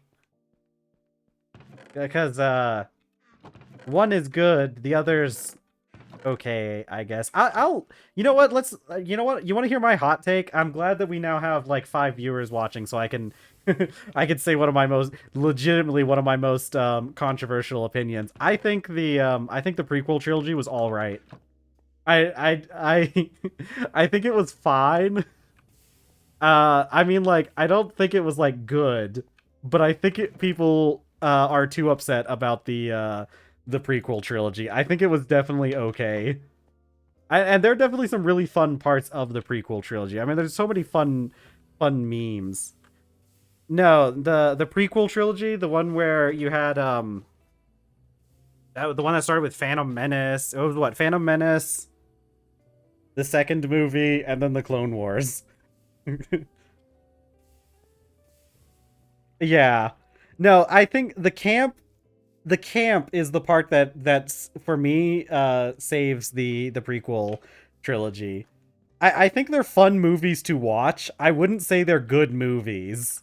I just think they're fun to watch, you know? Protein. I need to get that tofu. Tofu's been sitting out all day.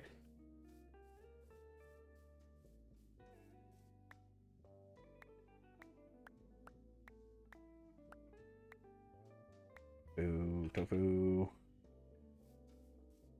I mean, the thing is, I think people,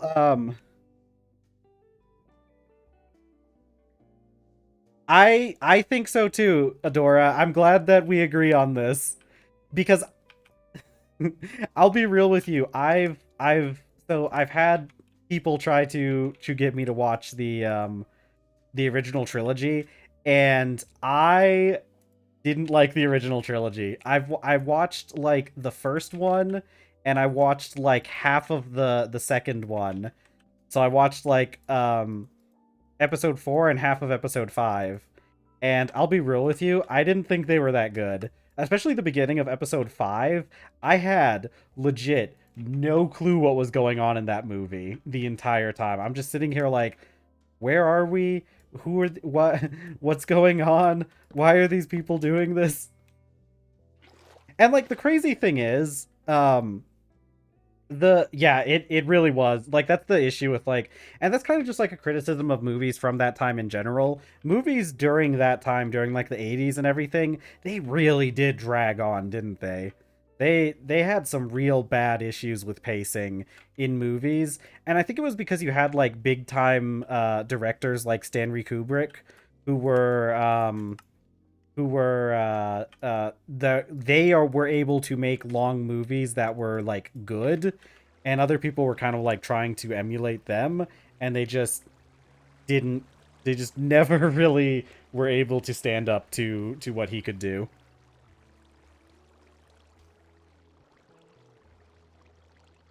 Yeah, I think the thing is, the crazy thing is like a lot of the criticisms that some people make um about the original or the prequel trilogy are some things you can kind of say about the original trilogy too.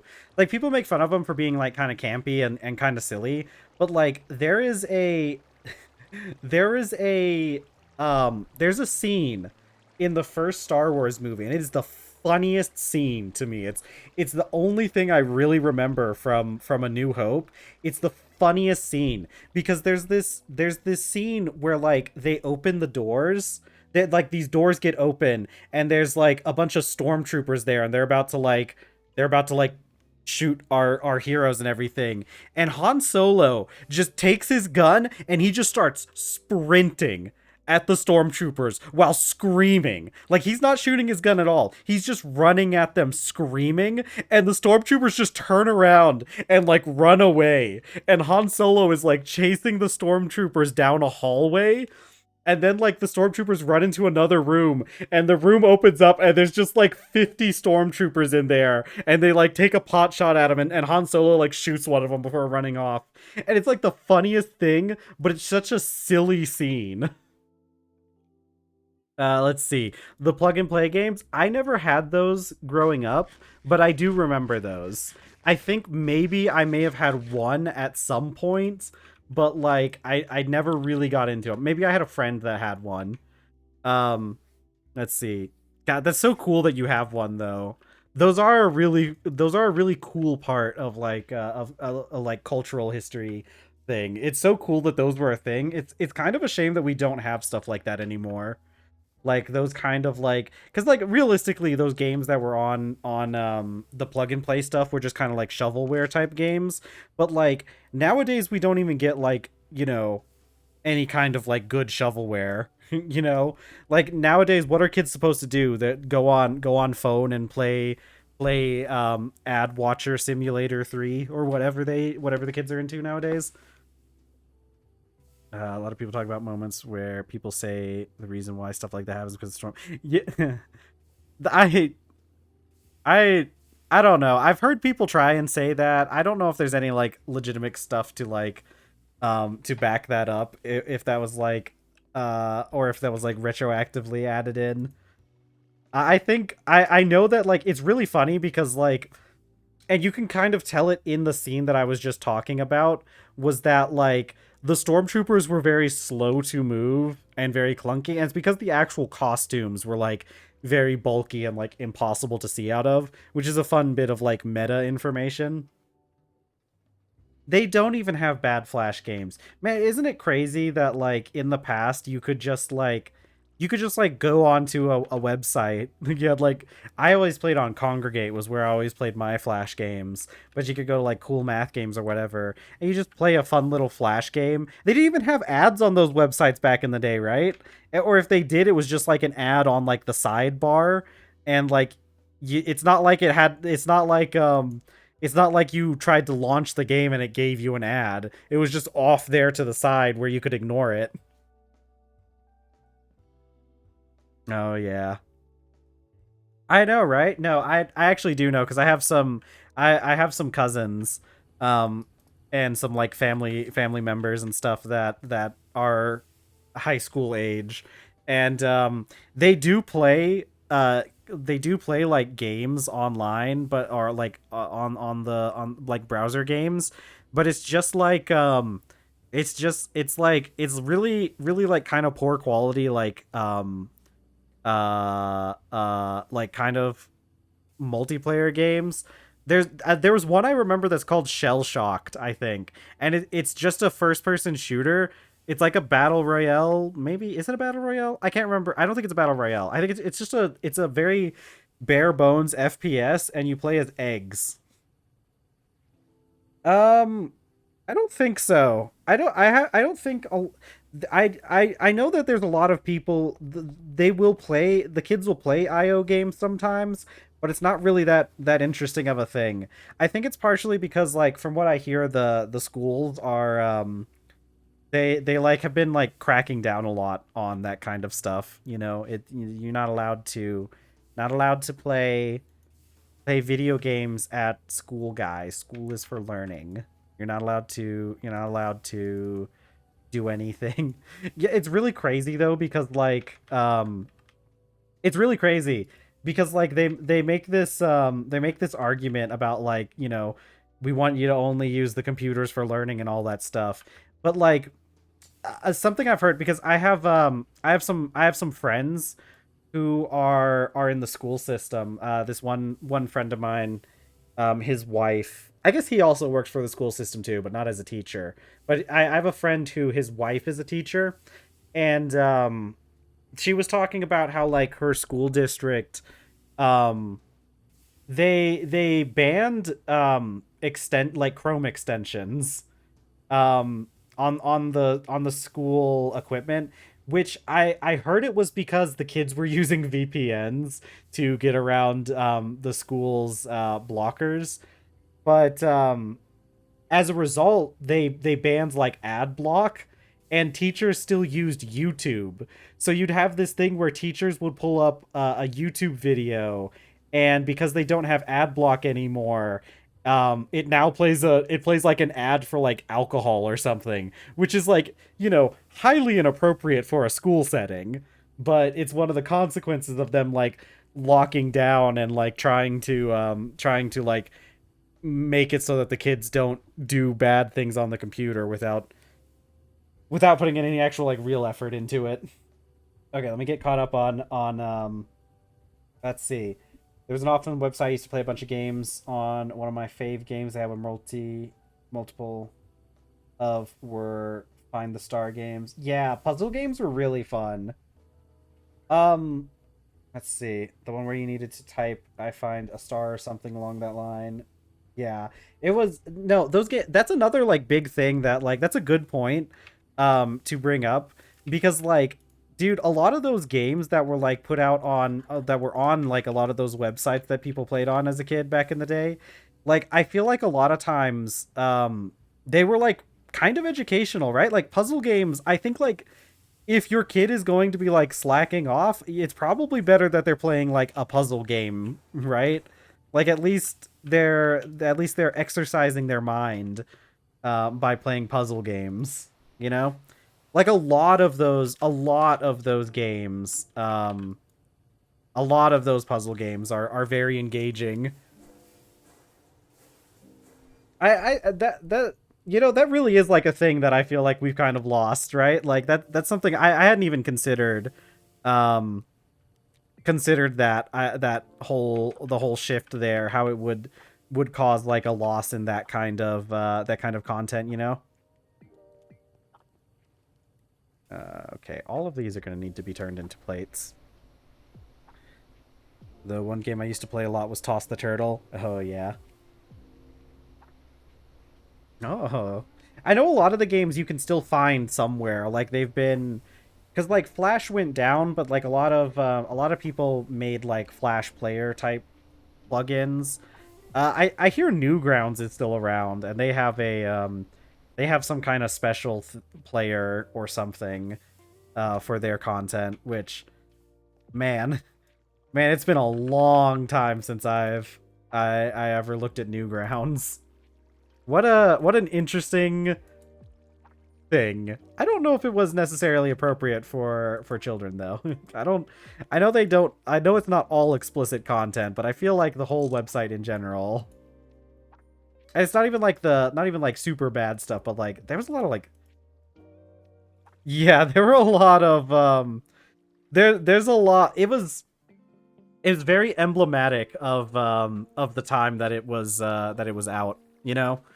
Like it makes perfect sense that Newgrounds rose to prominence at the time that it did, and it's a very good like capsule to look at like what the internet used to be like.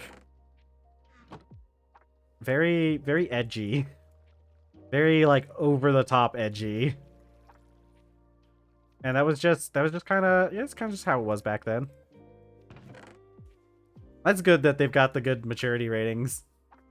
I know like the thing was like back in the day they had maturity ratings and everything, but like they didn't really the maturity ratings, like there was a lot of like violent content that wasn't rated very highly. It was like not rated like the adults only type. Firmware games was good. Yeah, okay, Loki, when I was a kid, I played some of those games when I played them on Newgrounds. Some of them they were very good. Some of them were really good, but probably not something I would let a kid play if I was in charge of them.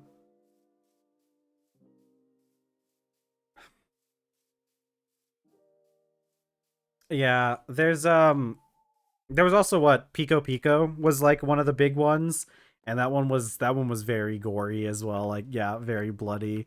That was where didn't Alien Hominid get started on Newgrounds, and it because I'm pretty sure I remember playing Alien Hominid on Newgrounds, And that was a really good game. Well, because like dude, I feel like people just had more time back in the day. Like it's kind of crazy when you think about it, but like when in the early days of the internet, like before everything was like so hustle culture, grind set things, like people just made like amazing games and just posted them for free. It used to be a big thing that we had in our society, and at some point we lost that. And there's probably like several different reasons why. Oh yeah. Yeah, wasn't Casual Crashers started on Newgrounds as well? I feel like I remember that one being a big a big like, or like something similar to Castle Crashers. Like I feel like those guys look like Newgrounds characters.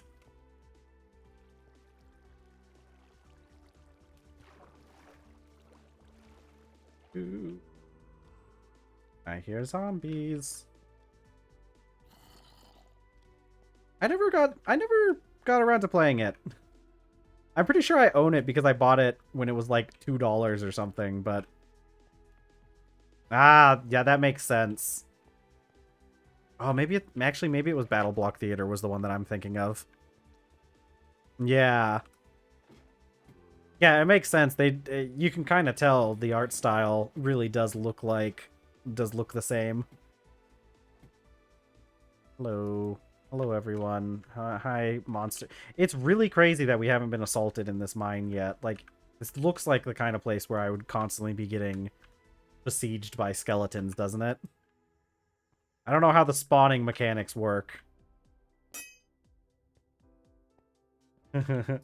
Yeah, those were good games. Like I said, it's wild that we used to just, like, have that as, like, a thing. It's like I said, that website. Oh my god, I could tell. I got a really fun bit of lore actually, because I was there for this happening. Okay, you guys, I'm sure you guys are all aware of what are those games called? Idle games, right? Things like Adventure Capitalist and cookie clicker type stuff, and like and all those good games, right? So the history of those types of games, really interesting. Okay, so idle games, and to be I'm sure like there were examples of idle games that didn't necessarily get their start here, but so like idle games as a genre mostly started on Congregate.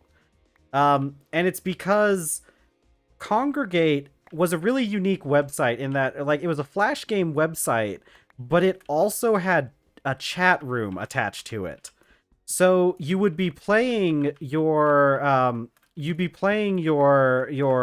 Flash game, but you would also be in a chat room. And you could like, Congregate, dude, Congregate's such a good website. I'm glad I'm glad somebody else has, because I don't run into too many people who has used that website in the past. But it was, so Congregate had like it had a chat room attached to it. So you'd be playing your game and you'd be in a chat room with a bunch of other people, and you could talk to them while you were playing, right? So here's the thing though. Congregate had some kind of thing where in order to like save on like resources and everything, if you went idle for too long, it would kick you out of the chat room, right? So if you were AFK, you would get kicked out of the chat room. But a lot of people, like this kind of culture developed where a lot of people were showing up just for the chat room, right? People that weren't even caring about playing the games. They would just boot up the game so they could play on the chat room. Because the only way you could access the chat room was by playing a game. So because of this, the idle game genre spawned out of this because it was filling a need on this website, because the idle games were basically people like found out how the congregate like AFK tracker worked, and they found a way to make a game that you could just leave running and congregate wouldn't flag you as being AFK. And that's where the original idle games spawned out of, were these games that were made so that people could stay in a chat room full time. Yeah, because I remember when one of the first idle games that came out was it was a mining one. It was this game where like you started off and you were like mining like paper or something. You had like a paper pickaxe, and you just slowly mined like higher level materials and got like upgraded pickaxes to mine faster and everything. So those idle games, like that's pretty much where they came from, was from that time. I remember actually like being on the website when that whole thing started like happening, when the idle games first got popular. It's really cool because they're such a cool genre nowadays. Like there's so many cool idle games that are really really interesting and do a lot of really cool things.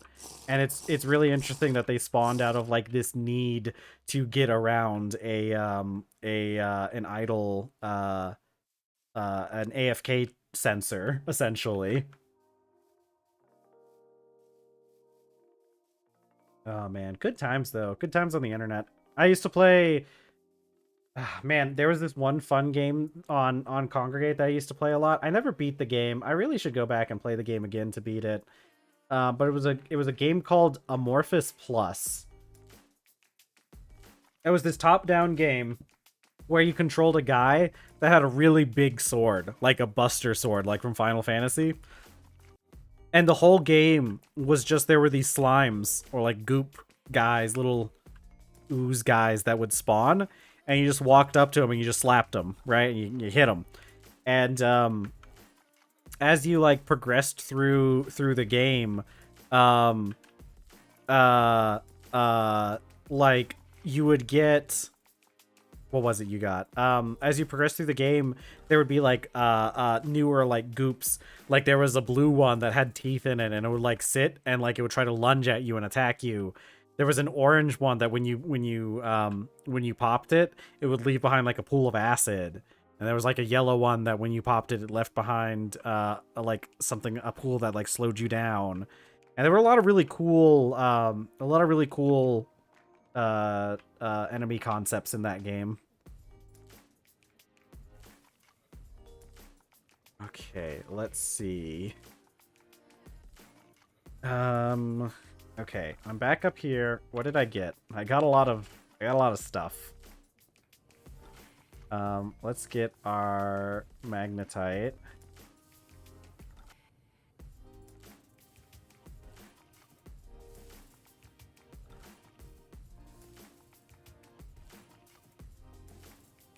Okay. Let's get this all done up.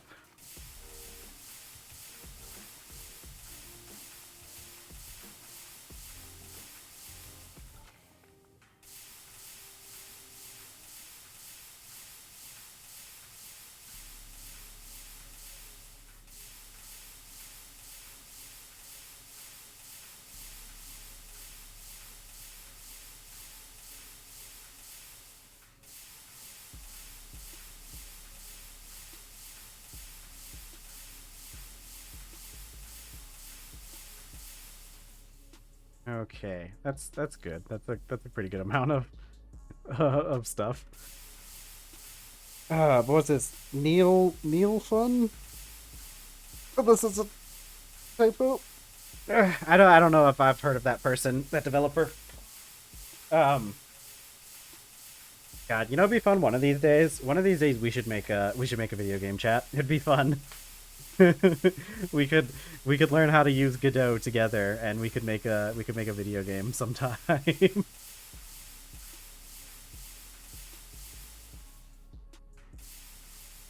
centrifuge, go.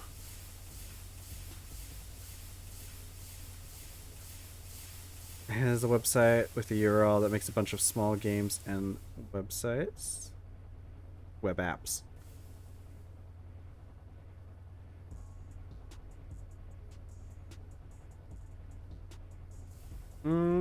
Maybe. I'm sure I probably have heard some of it. Because I do sort of keep up with some of those fun indie games that pop up every once in a while.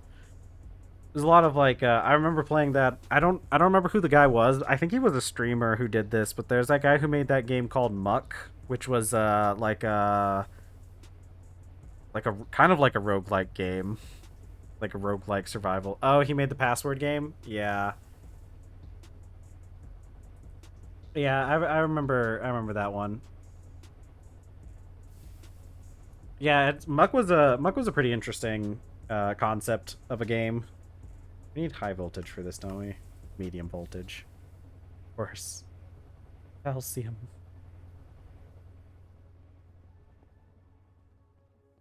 I got things I can do.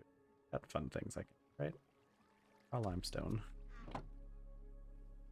What does this stuff even get turned to? What is this stuff? What do I do with this?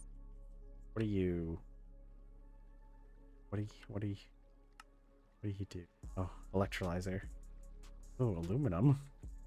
It's gonna be so much fun once we get to that kind of stuff. I'm gonna put another chest back here. I'm gonna saw.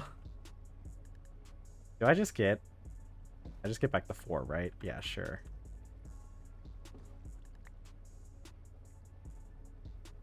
Yeah, no, I think we need to. One of the things we need to do is we need to think up concepts for for games that I can make on. Oh, it accidentally made slants. That makes sense. We need concepts for games that you can make on on computer craft.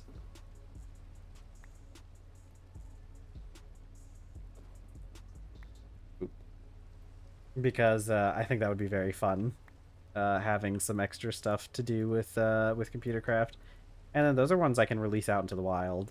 We'll see how people enjoy them.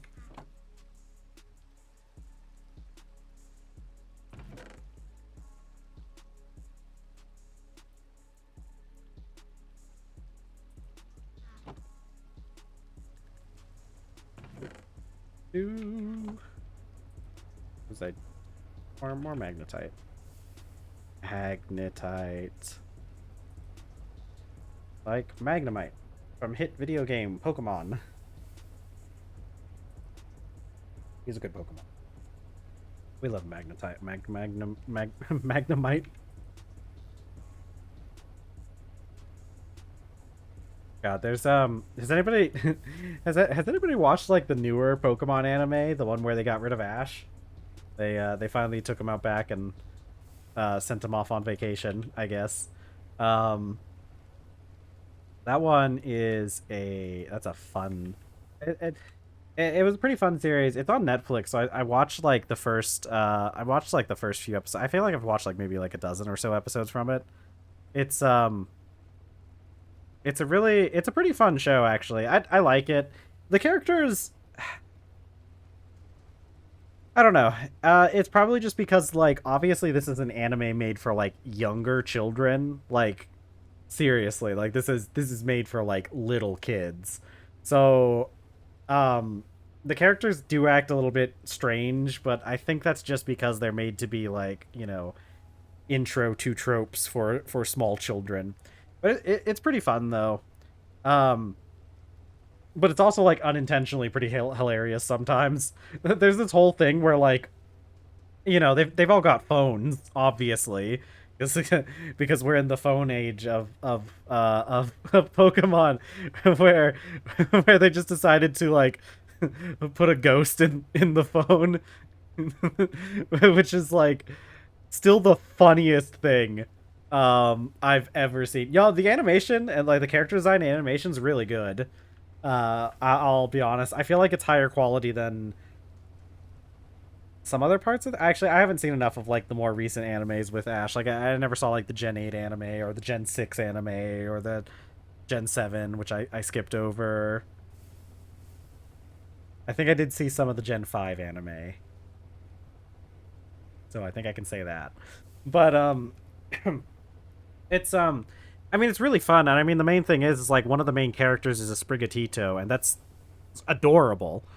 Um but there's like this one part where they've got their phones and like they're dealing with like they don't have any reception though. So like they can't like call people or I don't even know if these phones get internet or not. But like they can't call people, and they're like, "Man, I wonder what's going on." And like they kind of split up for a little bit, like the little kids, because like the whole anime has like it's a pretty big group of characters, but there's like several adult or like close to adult. I'm pretty sure they're adult. If they're not adult, that's honestly a little bit weirder if they're just like older teens or something. Whatever. But there's like a bunch of like adult characters, and then like there's a bunch of child characters. And typically like what happens is yeah, true. Typically what happens is the basic structure of an episode is the children characters, like a couple of the children characters go off with one of the adult characters for this episode, and like that's the main plot. And then like the other adult characters, everybody else who's left behind gets like a B plot. It as far as like story structure goes, it actually works really well.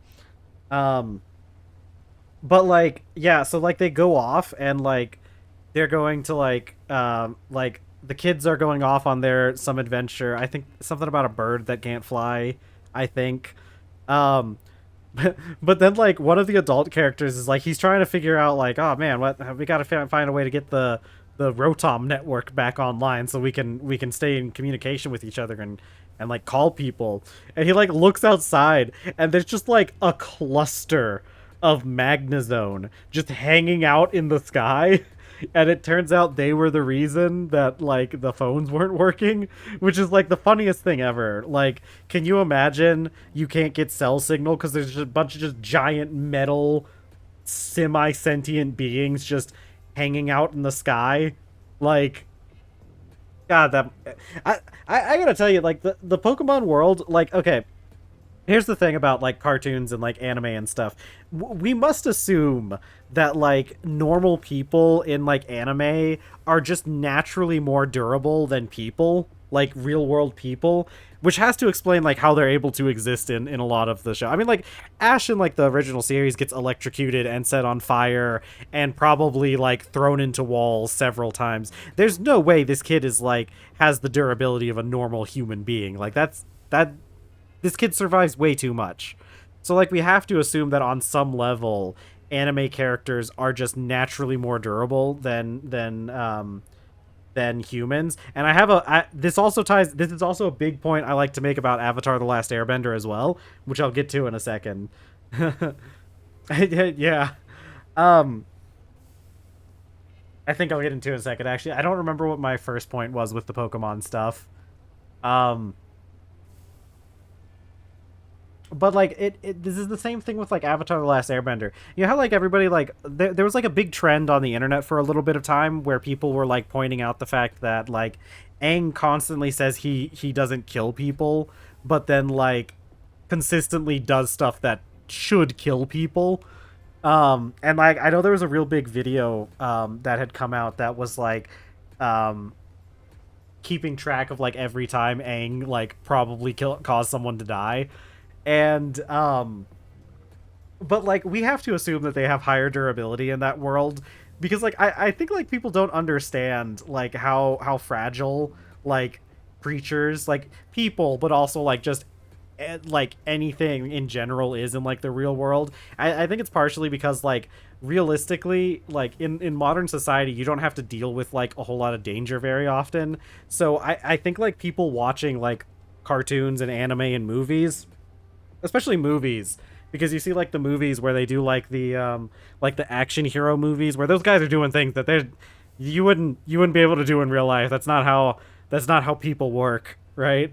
But I feel like it's kind of warped people's perception. You got to think like people get seriously injured by like falling down pretty routinely in the real world. So it's like you know, but then yeah, exactly. Yeah, exactly. Aragon took the wrong trip down the stairs and broke his neck, and now we can't get the ring to Gondor or whatever the plot of the Lord of the Rings is. Um but like yeah, like people get I know there's like plenty of times in like Avatar where there's like things like Sokka gets like thrown into a wall, and it's like that just kills people. You know? Like you can't do that, Carl. That kills people. Ah, man.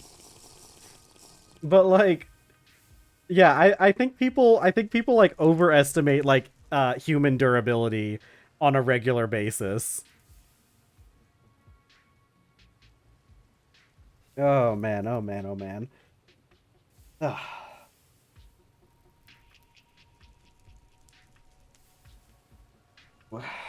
But yeah, we must assume that like Avatar like is like really like Sokka does get like thrown across like the room into a wall pretty routinely.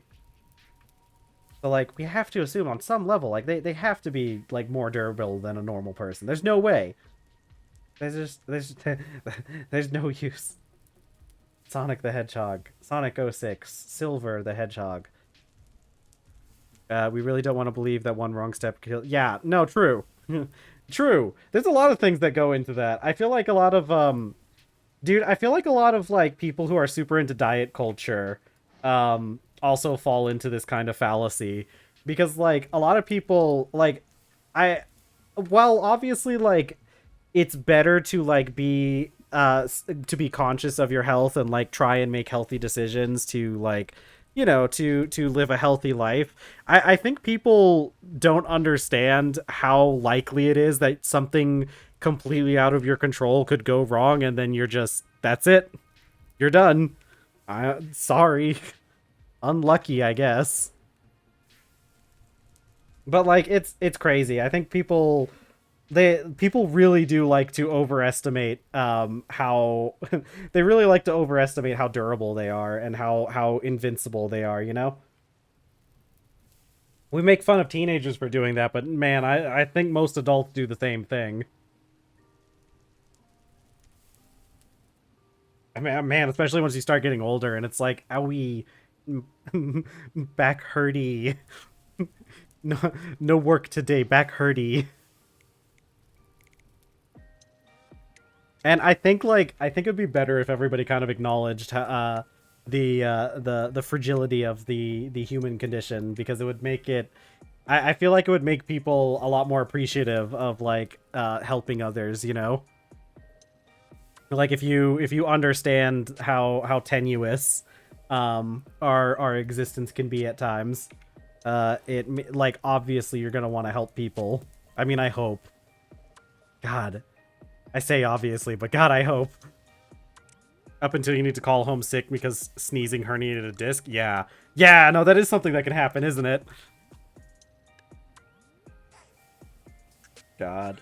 Yeah, it's like it's crazy stuff too, because like you can I like that one friend of mine that I was talking about, he who does like he's a bit of a gym bro, and he does like a lot of bodybuilding stuff. This guy has had like way more health issues than I have had in my life, and I think it's mostly just because I got lucky. My my family has a long history of outstaying their welcome and not having medical problems, but my friend he had a punctured lung recently, or not a well, I guess yeah, punctured lung. I not punctured in the sense that something punctured it, but like he got a hole in his lung, and it's apparently something that he's had issues with in the past as well. So it's probably just some kind of like genetic thing. But this guy works out all the time. Like this guy's ripped. He's strong. He's bulky. He's like visibly strong, and he also like he's one of those people that only eats chicken and rice, and I can't I can't understand that part. I can't. That's it's a lot. Oh, when you get strong, you can really start hurt. Yeah, no, he's luckily this guy, and he's the one who taught me a lot about like working out. He knows his stuff though. He knows his proper form and everything. So he's pretty careful about that because he does understand the risks associated with a lot of lifting and stuff. Because he keeps up with like a lot of like competitive lifting and bodybuilding competition stuff, and he recognizes and understands a lot of the risks associated with it for the most part. I do think there are some parts where I think he might not fully understand the risks. And there's this really fun thing, and I don't know how this is in other cultures, but this is a very common thing to happen in American culture. So a lot of those kind of people, because this guy, he's a Catholic, right? He born and raised Catholic, still Catholic for some reason, even though he's the one I was talking about before who didn't like the Pope having like absolute power in the Vatican City, even though he's a Catholic. And I don't know. I have some opinions on that guy's exact, because he doesn't go to church or anything. So like he's not really that much of like a practicing Catholic. He's just kind of like a cultural Catholic. Very common thing to have in America, by the way. But like, so because he's Catholic, he kind of has some uninformed opinions when it comes to certain things. Yeah, aesthetically Catholic. Well, I mean, like, he does keep some of the Catholic, it's weird because, like, realistically, he's not really Catholic as much as he is, like, Protestant. Because, like, most of the stuff he does falls much more in line with just normal run-of-the-mill Protestantism, but I won't, I won't get into that debate. But, so, like, he has some uninformed opinions about some things. And one of those is like illicit substance use, right? Or just substance use in general, right? Very much the kind of person who is like any kind of substance is bad. He doesn't drink, he doesn't smoke, he doesn't do any of that stuff, even stuff that is legal. But this is the guy who's like taking pre-workout and like creatine powder all the time, and I don't think he fully understands that stuff is like just as bad, if not worse, than certain other substances that he's against, you know? Because like I've taken pre-workout before. And I don't know exactly what's in that stuff, but that'll get your heart pumping, and I don't know if that's necessarily a good thing to do constantly. Yeah, exactly. The dose makes the poison. Yeah, because like alcohol is like legitimately a poison. Like it's actually poisonous. If you drink too much alcohol, you die from the poison that you've consumed. And I think a lot of people don't appreciate that enough. Um, let's see. Okay, I'm almost done with, yeah. Right, that's right. I gotta do some steel. That's why I got all this iron.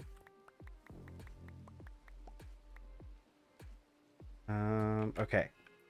But yeah, it's one of those things, and this is a fairly common position I've seen among Americans, because I've known other people who have had like similar opinions where it's like, oh, I don't want to do any of that, like I don't do like drink alcohol, or I don't smoke the ganja because that's bad. But like they'll do like weird things from like, especially like the biggest issue is like, okay, so like we're talking about cannabis a little bit. It's the legality of cannabis in the United States is a little bit all over the place. It's on a state by state basis, but technically it's still federally illegal. But you'll have a lot of people like in places where, because like you'll have people in places where it's illegal, and they'll be very like pretentious about cannabis and stuff, and be like, oh, you can't do that stuff, that stuff's bad for you. But then they'll drink, and it's like, I don't know, man. From all like studies and everything, it seems like one of them's much worse for you than the other if you have to pick one, you know. But like there's a lot of, and this has been something I've seen brought up a lot in a lot of this discourse has been brought up a lot more recently, I've noticed, because of like some of the because some of like recent like political stuff. But a lot of people, yeah, there really isn't any checks. Yeah, no, it's we can get into a long conversation about alcohol and stuff. Um, but it's like there's a lot of people who use legality as a substitute for like morality, right? There are people who there are a lot of people actually who like legitimately think that if something is legal, it is therefore moral, and if something is illegal, it is therefore immoral, right? And that's just a very uninformed position to have, to be honest. It's really crazy in America too, because like those are the kinds of people who will complain about like government overreach all the time, but they'll be all like, yeah, but cannabis being illegal is a good thing actually. Like that part of government overreach is fine, but like all this stuff they're doing with everything else, that's not okay. Like, and it really does show, because like a lot of those people are the kinds of people who are like, yeah, the government like cannabis should be outlawed, but also the government shouldn't be able to force me to wear a seatbelt.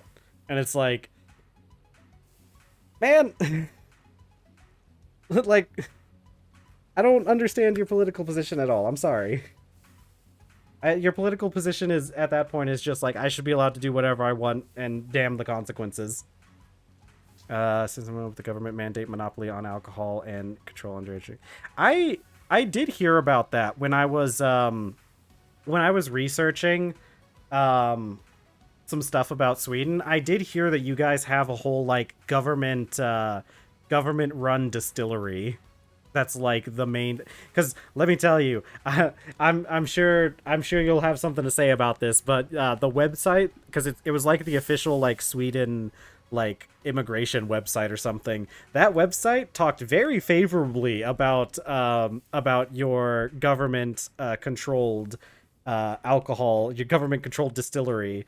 And I did kind of get the kind of vibes that was like, I wonder why is this immigration website pushing this government distillery so hard?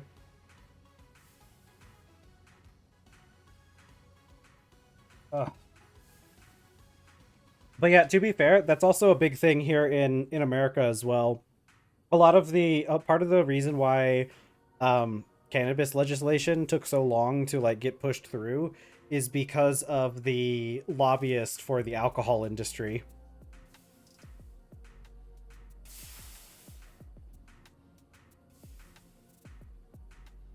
Oh, it's probably fine. I mean, it does like having things controlled by the government um is not necessarily a bad thing, as long as you have a decent government, which it's good that it sounds like it's not, because like in America we have a lot of issues with that kind of thing. Like I said, part of the reason why cannabis legislation took so long to go through is because of lobbying from the alcohol businesses, and also there's been some issues with a couple states that legalized cannabis where the laws were written in some very weird ways, where it kind of gave control of the industry over um to like a couple very specific companies. So it's good that it sounds like that you guys are using it, doing that kind of stuff properly.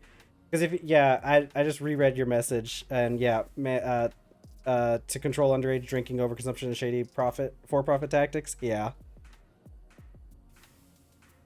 dude. To be fair, like, doesn't every country though? Like, we had it in the States. We had prohibition, which was done very poorly.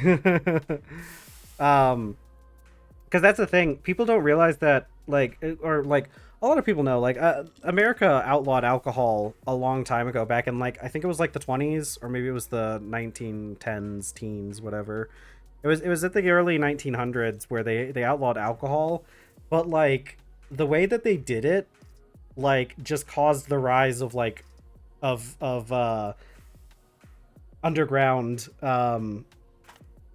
like a lot of like shady businesses and stuff. Like, it was that's where like Al Capone got all his power from, was because he was a moonshiner, a bootlegger during that time, and he rose to power because of prohibition.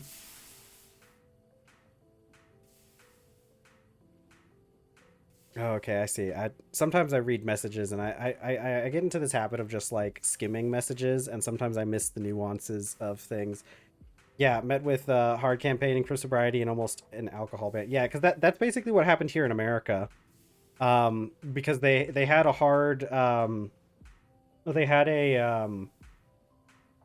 oh, it was a big thing with like the women's rights movement early on. It was like part of it was like attached to the women's rights movement, and they lobbied and got alcohol outlawed. I'm still honestly not sure how they managed to do that, to be honest. I think like some of it like you could I've seen like history videos about the prohibition time in the United States. And like if I remember correctly, like a lot of it was just from like weird politics and lobbying. Like they did some shady stuff to get their laws pushed through in order to do prohibition. And so like I think that's how they managed to completely ban alcohol, because it's crazy. Like as much as like America nowadays still kind of has issues with alcohol, obviously, like drunk driving, especially considering that we're such a car centric society. Drunk driving um has like a like it's a the highest cause of death for like I think it's from people like from like 18 to like 35 or something, or maybe even higher. I don't remember the exact range, but like um uh vehicle collisions are like the number one cause of death for that age group in our country, and a lot of it is because of drunk driving.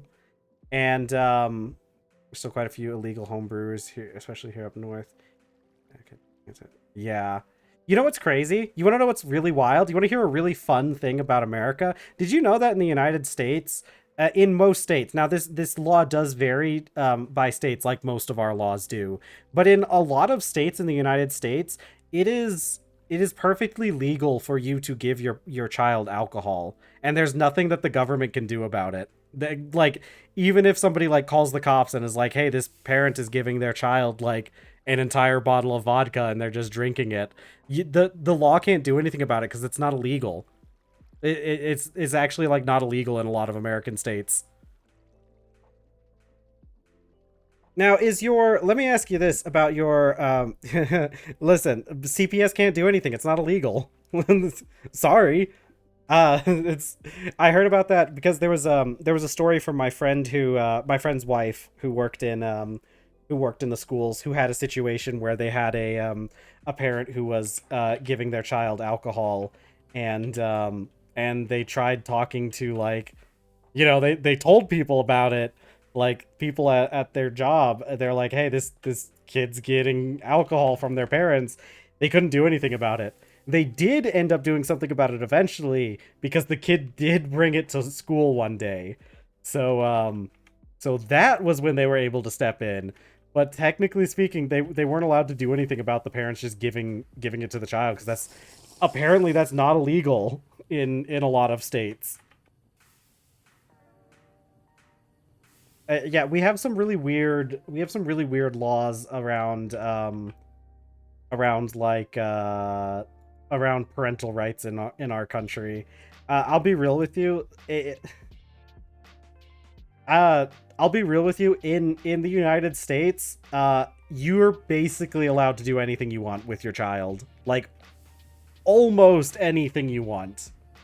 There are some lines that get drawn eventually, but there's a lot of things you can get away with because it's your child and you have you have like absolute control over your child. Now, I want to ask you something about that, about your alcohol thing. So is your state run alcohol stuff? Is it all alcohol, or is it just like distilled spirits? Because there's some legality in like the United States. Like in the United States, you're still not allowed to like brew your own distilled spirits at home, but you can make like beer and wine at home and it's fine. So, do you guys have like exceptions for like low low proof alcohols like beer and wine, or is it like a total ban on making it yourself? Because I've actually made mead before, in here in the States, and to varying degrees of success. But man, did it work.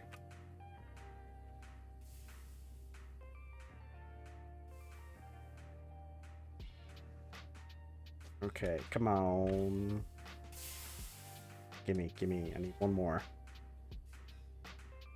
That makes sense. No, that makes sense. It makes sense to have spirits be regulated a lot more strictly, because like realistically, like wine like literally can't be over a certain proof.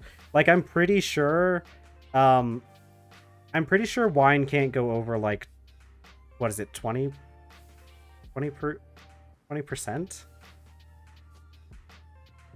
Oh yeah.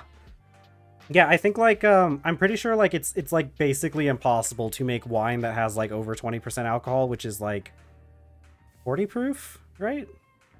I'm pretty sure it's like double the percentage is how the proofing system works.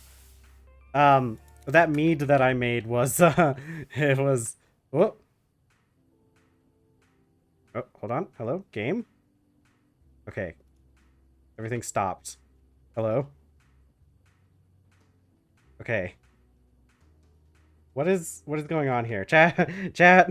I can't. My stuff is frozen. Everything's frozen, chat. I can't. Give me my mouse back. Oh no. What is going on? Hold on. I think the game is still running. What is is it my mouse? I think something happened with my mouse. Hold on. Let me try unplugging it and plugging it back in. Give me a second.